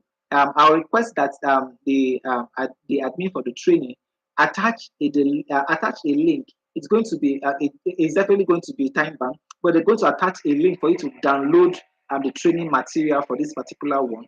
To be that's if once it is approved, we'll get that. But if it is not approved, then that is that. Once it is approved, they will create a link and attach it to the description of this particular training, so such that you can download it and also use it subsequently. But for everyone within the group, the material was shared with them. Okay, let's go ahead to take the next one. It says, that's Ayuba Latifa says, what are things needed? Okay, what are things not needed on that in a CV? Okay, I shouldn't be saying that here. This is not like an applicant's training. What we're doing is a recruiter training, please. So there are the things that we already told you, the things that you should look out for on the CV. So you follow the slide there. Pay attention to the things you are going to be looking out for. If we are doing an applicant's training, that is job application training, that particular one will focus on things that should be on a CV. This particular one is not for you, Ayuba. But if that's the question, not for this particular class. Okay, I think we have um, Abdullah Yusuf says, you said check a candidate's CV alone can tell what kind of a person he or she is. What if the person paid a professional to help them write their CV? Exactly. This is what we are saying. So they wrote a professional CV. I've already said this before. I believe that you are fooling what you're doing, Ayuba, Abdullah Yusuf. I said they have an excellent CV, right? They've written a CV. Now you have invited them. You can even put a call across. Or by the time they come for an interview, that's what we say. You now give the person, say, okay, oh, if it is James Smith, introduce yourself with regards to what you have on your CV. Now let's see what James Smith is saying. You have their CV, and James Smith is saying something completely different from what they have on their CV. They've sold themselves out. It's out that is now a clear case that James Smith hired someone to write on their CV. What we are saying here is that there are people who that from their CV, you already know these are specific to some roles where we need somebody that is highly coordinated. Take for instance, if you are hiring for the role of a personal assistant, the personal assistant is coming in to come and help organize the activities of their superior. Now, and you're bringing in somebody that is not coordinated. Somebody, in fact, from their CV is not coordinated. Everything is just so scattered. And you're bringing in such a person. Can they even, if you're bringing that person that cannot format their own CV, properly? Is it the documents that they are going to use for presentation that they can format? You see what I mean there, Abdullah Yusuf. That's what I'm saying. That in that instance, this person cannot be able, if they cannot present themselves well on their CV, how can they effectively present that is present well when on the role? So from their CV, you can know, oh, this person is not a great fit. It's not suitable for this role at all. Yeah, if for instance, I submit my CV for a personal assistant, and my thoughts, my thoughts are not properly presented on the CV or my CV, then something is wrong. How am I going to be able to format or properly do a presentation for my superior if I get the job, if I eventually get the job? You see what I was saying earlier. So by doing this, I cut myself the time of practically interviewing with the person, because I may be able to speak good English, but can I do a presentation for my boss when it comes to that? Can I develop a presentation? That's an issue. I think that is that. Okay, let's go ahead to talk about the next one. Let's say, okay, so how about those without experience that relates to the role they applied for? Well, I think this is a recruiter role. Let's say, please, we are dealing with this as under the recruiter section, but I think maybe subsequently we could get approvals for us to do training with regards. So those who are interested in applicants, that is job applications, issues under job applications, will treat this. So if you're interested in that, you can attend that. Just ensure you click on the subscribe, so you can just it is finally approved, you get a notification to attend, so you can take that. So when with issues with this, we can't be able to deal with them right here, because this is not the right platform for it, because this is for a recruiter, for the recruiters, and this and it's not for their job applicants. So we'll deal with those issues there. Okay, then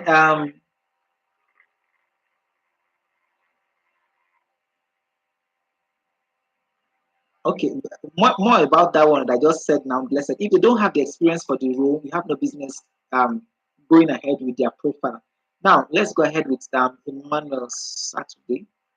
Peter, he says, please, the when is the appropriate time to reveal the benefits of the job role, like salary and other benefits to the applicant? Yes, oftentimes this is almost at the last stage. This is at the last stage when when or it is satisfactory that this is the profile that is required for this role, then we can begin to discuss about the benefits for the role. That is when it is reviewed.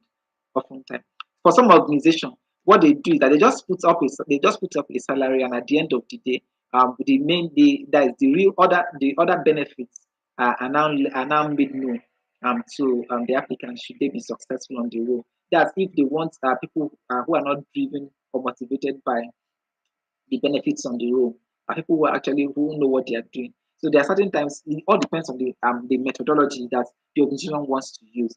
So, but whatever it is, you're going to get all the details all listed out for you. So if even the salaries are to be listed out, in fact, it will be accompanied there. But the salaries are to be negotiated, because there are some job roles, the salaries are to be negotiated. There's just a benchmark.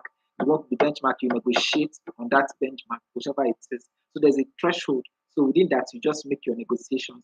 So the best time to make that revelation is almost at the final stage of the interview. Maybe it might be the third interview, or it might even be the fourth interview. That's the final stage where, because once that particular negotiation is done, at the end of the day, that means the offer letter is being sent out. Because sometimes they must have even met with the superiors, and they now ask you to now go back and negotiate with the person. So whatever you now negotiate with that person, they just go ahead and approve. Okay, I think that is that.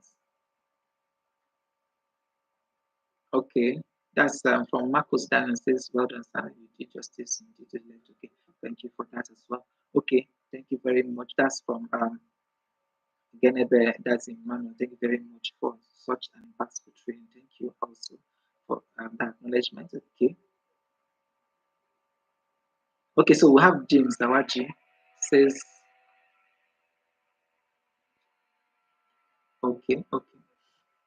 Let's go ahead. So Sylvia says, please, when there is a gap in a CV, and it happens that the person went for an entrepreneurial training that led to the gap, what would the person do? That is what we said.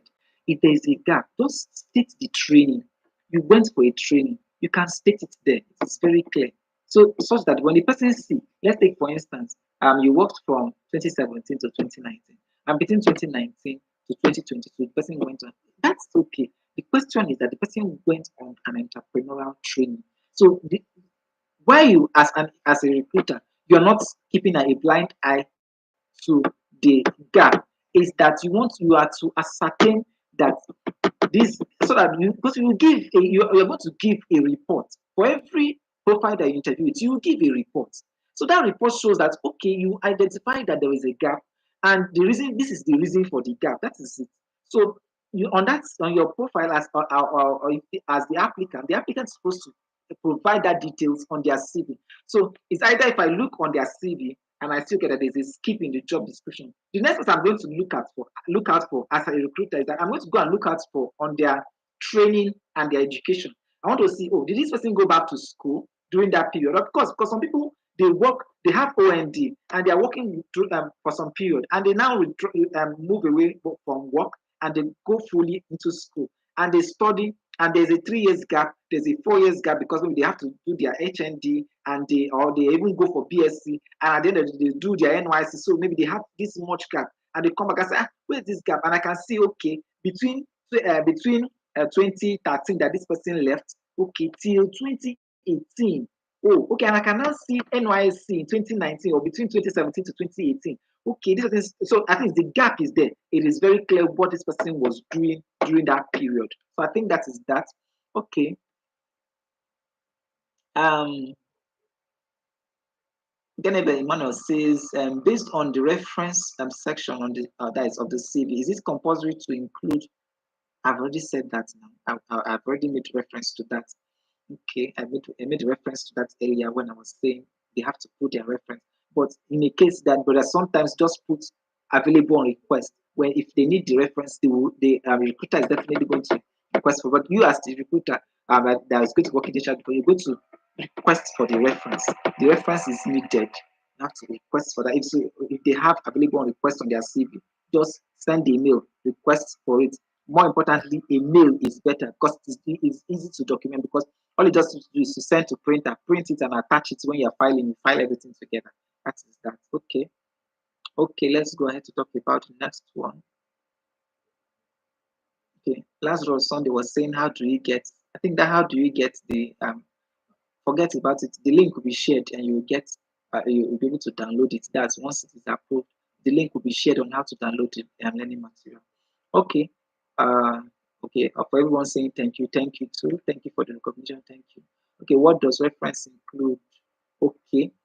The now a standard reference. That's from Ifunanya Okoro Jama. Okay. So a standard reference should include the name of whoever it is, the referee. It should include their position, their rank, first of all, their name, the organization where they're working, or their businesses, whatever it is, the address of that particular, of the business or the organization, then the contact numbers, before the contact numbers, their position there. The position, are they the CEO, are they the whatever it is, an officer, whatever, you put their position, their rank there. Then, more importantly, you put that the contact information, that is the phone number, the email, and the residential address of that particular reference. The residential address may not be more needed. All they need is that business address where they work, where that reference works. Then, more importantly, is who is this reference to that particular applicant. So the name of this person. So if the person used to, so that's brief information about who is this reference to. So is this reference, were they a previous supervisor? Okay, what was the relationship? So more like reference, the name of the referee, the relationship between you and that's, I'm talking on the basis of an applicant now. The relationship between the applicant and the referee, it needs to be stated there. Okay, I think that is that. Okay. So then Laniha Munirat said, how long should a recruitment? I said that before, please discuss earlier on that. I don't want to do a repeat here. If not, we're not leaving here. Okay.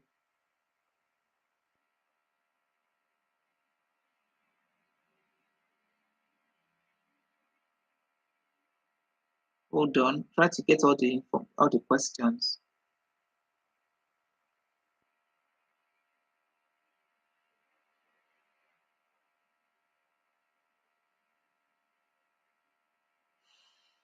Ah, wow.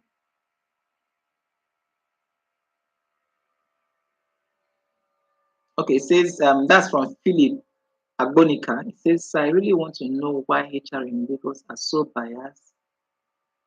Please, I can't discuss this. I can't go into some of this.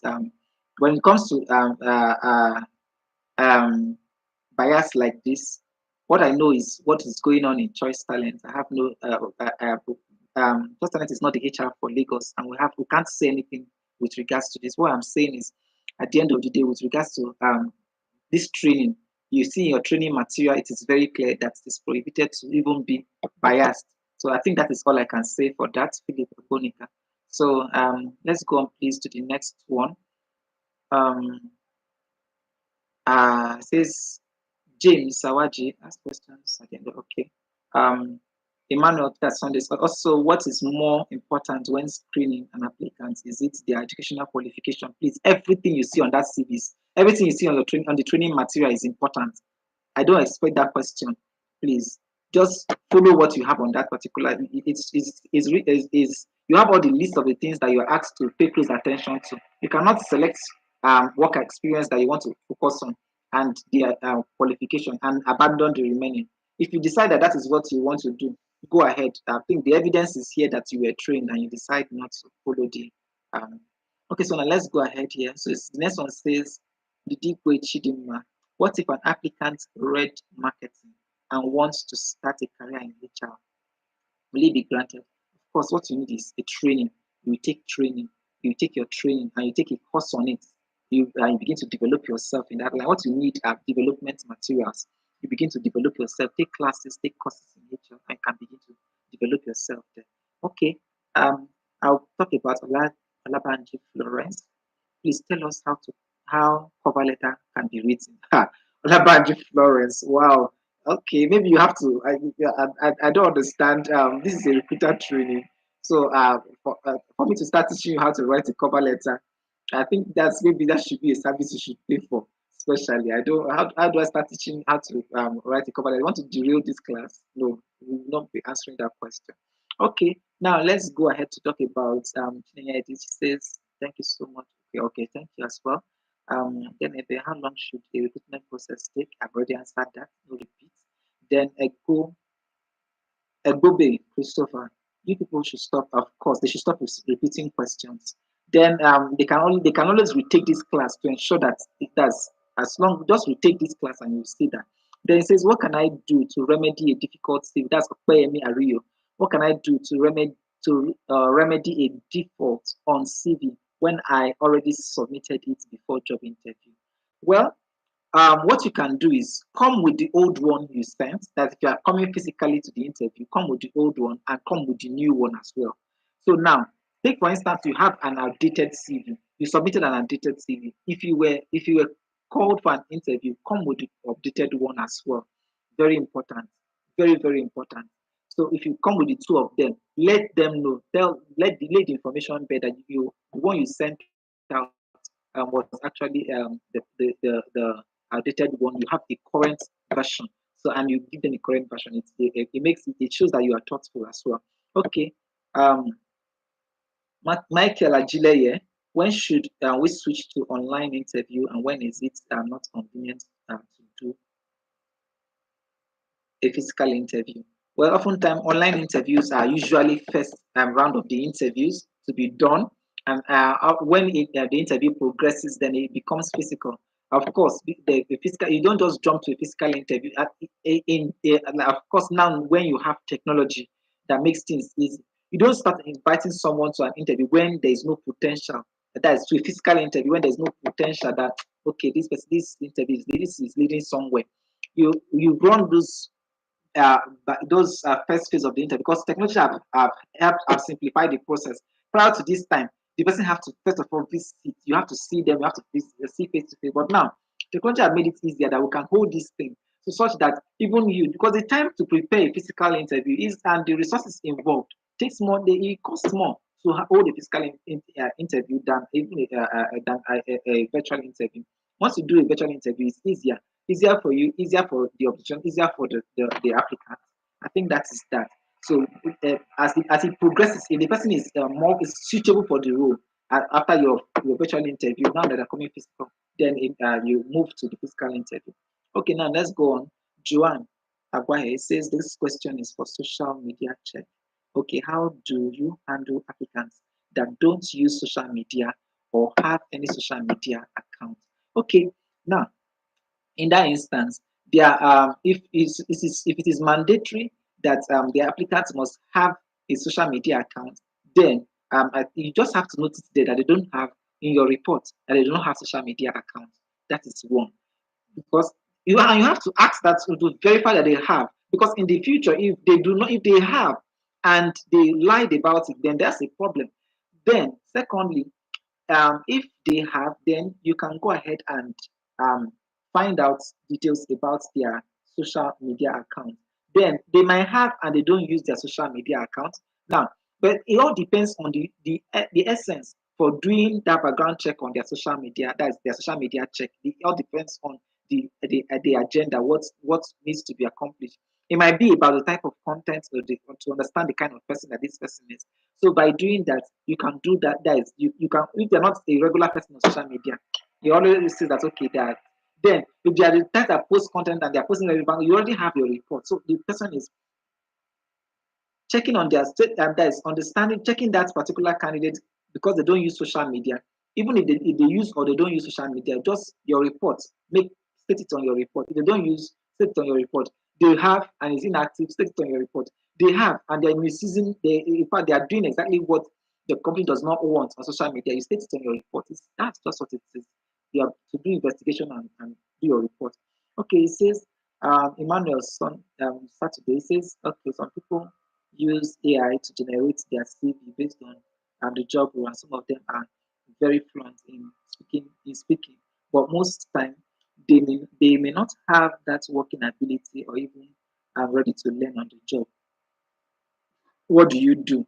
So in that instance, you have to answer that question yourself. If they use AI, they can speak, they can present themselves very well, and it's very clear that they cannot perform on the job. You're not picking them now. That's what the answer is. Okay, Hilda, how long should an interview last? I will suggest, like 30 minutes. 30 minutes. Oftentimes, when we talk about 30 minutes here, you budget 30 minutes, but sometimes you might not even get to 30 minutes, it might just be 10 minutes. If you see that this person is not the right person, there's no point wasting your time with that person on that interview. If they're not just, you can just find a way to end that particular session. If they're not the right person for that interview, there's no point wasting more time, wasting their own time, wasting your asking questions when it does by observing or by asking questions, in fact, or by going through their CV and you're seeing that what they're saying is not the same thing, and this person is not moving to the next stage, there's no point proceeding. Just end the session. That is, but you have to respectfully convey the information across. So you don't just close the interview on the person. That's going to be disrespectful. So whatever you do, be respectful and be courteous. So then Opera Cynthia says, if a biodata is not included in a CV, is it a red flag? Of course, it is a red flag. We've already said this before. It is a red flag. People should be able to include some basic information on their CV, because as a recruiter, now when we're talking about a red flag, we're saying there's certain information why that are being withheld from their CV, but there's certain information that should not be withheld on their CV. Then some people, as I think, because I don't want to spend so much time anymore. I'm not saying that it is bad. Remember what we're saying: red flag and something being bad. They are two different things. It is not bad if the person does not put their biodata on their CV. It is not bad. But we are saying that it is a red flag. Red flag is pay attention. That is what red flag means. So it means saying hello, watch here. That's what red flag means. Hello, that's what it's saying. So if that is what you mean, yes, it is. Because I already said that if a biodata is missing and somebody is using a unisex name, and a male is prepared for a role or a female is prepared for a role, you just end up wasting your time thinking that it is a male CV when it is a female, or it is a female CV when it is a male. So these are what we're talking about. That, but those bio data will help to just remove that that doubts from there. Because now you as the recruiter will need to do a mail. Kindly provide your bio data. You see, at that stage, you are request for your bio data. So in that instance, so we're not saying it is bad, but we're saying that it is a red flag. So you can pay attention and say, hello, okay, get more information. Don't just work, don't just assume and continue working. I think that is that, please. Len says, Ike Emmanuel says, so thank you. Question. Okay. How do you as a HR handle an applicant whose work experience has been on academic field but has shown interest in becoming a sales assistant, for instance? Okay. Okay, their experience have been somewhat away from what they want to pursue. I have already said that someone asked a similar question here. They studied marketing, but they want to go into they're interested now in HR. It's easier. Take classes, take courses, trainings. So if the person is you want to take if that person is okay and wants to move into sales and marketing, what's the best thing that person will do is to go for a development, personal development trainings that can help them acquire the required skills to succeed on that role. That is what it is. Because they were doing so well in the academic field. But now, if they venture into that road untrained, unskilled, they won't do well. They won't do well because there's a skill that's required to sell. If you don't have that skill, you can't excel in selling. You need to know how to sell. In order to sell, in order to excel on the role. So that's that training, courses, classes, personal development, they need to take it very seriously. That is the answer to that question, please, Emmanuel Oguchi. Okay, Mary Daniel says, how can one avoid scam job interview? How can Ah, please, that's not what we are discussing here. Okay, you know what? With regards to all this, we're going to have, I'm going to make an appeal so that we can create a training for applicants. For applicants, so if you're interested in applicants trainings, we can do that. I think that is that, so that I don't want us to derail this particular session. This training is for recruiters, so that's what it is. We're going to work on that. I think I can assure you on that. I believe that they're going to approve on it. So we'll get a training for applicants differently. I think that answers that question, please. Okay. Aria, take for instance, it says we are being trained on HR role, and let's say some of us does not have any experience before working as HR. How then do we gain the experience if we're given? Of course, that's why you're getting your training now. Or they're getting a training, and they're going to have a test. There's going to be practicals and the rest of that. So that there's these are streamlining stages. So don't jump. Then we talk about Mary Daniel. Say, sir, how okay, you are really a tutor. Okay, thank you for that. Thank you for that. Thank you. Thank you, Mary Dana. Okay, Lazarus, I think I've taken a lot of questions for you. Is it professional to put it to a recruiter that to give one's idea of what the take home will be if the issue wasn't raised during the interview? Okay, like you mean as the applicants to ask those questions. I think this falls under the application training. When we create an application, in fact, we're going to do that. When we create an application training, this question is going to be asked. It's going to be answered there. Okay, then Apoyemi, the Mary Daniel. Okay, okay. So says, I'm sorry to ask these questions. Are we expected to employ after training, to be employed after training if they were able? So we have all this in the group. Please, you're going to be those the questions are already on the group. The questions were already answered on the group, so I won't say anything about that on a live training here, please. I won't say anything about that, Mary Daniel. Okay, so you already have that question. It was addressed by their group admin. Then it says, James Sawaji, does the format of the CV really matter to a HR? Okay, that's under the it falls under the application training, applicants training. We're going to do an applicant training on that. So do applicants from the north qualify for this job training, for this job after training? Do applicants from the north qualify? So is there anything that will disqualify an applicant from the north in the first instance? Is there anything I don't think that there's anything that will disqualify an applicant from the north from the job in the first instance. Just follow through the training, follow through the process, and that is all. Forget about qualify or not qualify. That's what we're saying. Just follow through with the training. Then Pamela, okay, that's also What's then the correct format for a CV or a resume? Okay, I think Pamela, this your question is not for the recruiter. That's under the applicant training. But with regards to what just happened now, we're going to I'm going to write a process so we can create a training on that, so that every single thing that is applicant related, all the questions here that are applicant related, they are going to be answered in that training. So we take our time to answer all those in that. I think that's that. Okay. That's we've done a lot of justice today, and I think that's all. We've spent a lot of time already in today's training. So with this, I want to draw this training to a close. So tomorrow we're going to continue from where we stopped. I think that will be the last version of that's the last portion of the recruiter training will be done tomorrow, and other information will be shared on the group. Okay, I think that will be all. Thank you so much for your participation into this training, and for everyone under in the technicals also. So thank you so much. Do enjoy and have a restful day. Have the best of the day as well. Then we'll see tomorrow. Enjoy your day.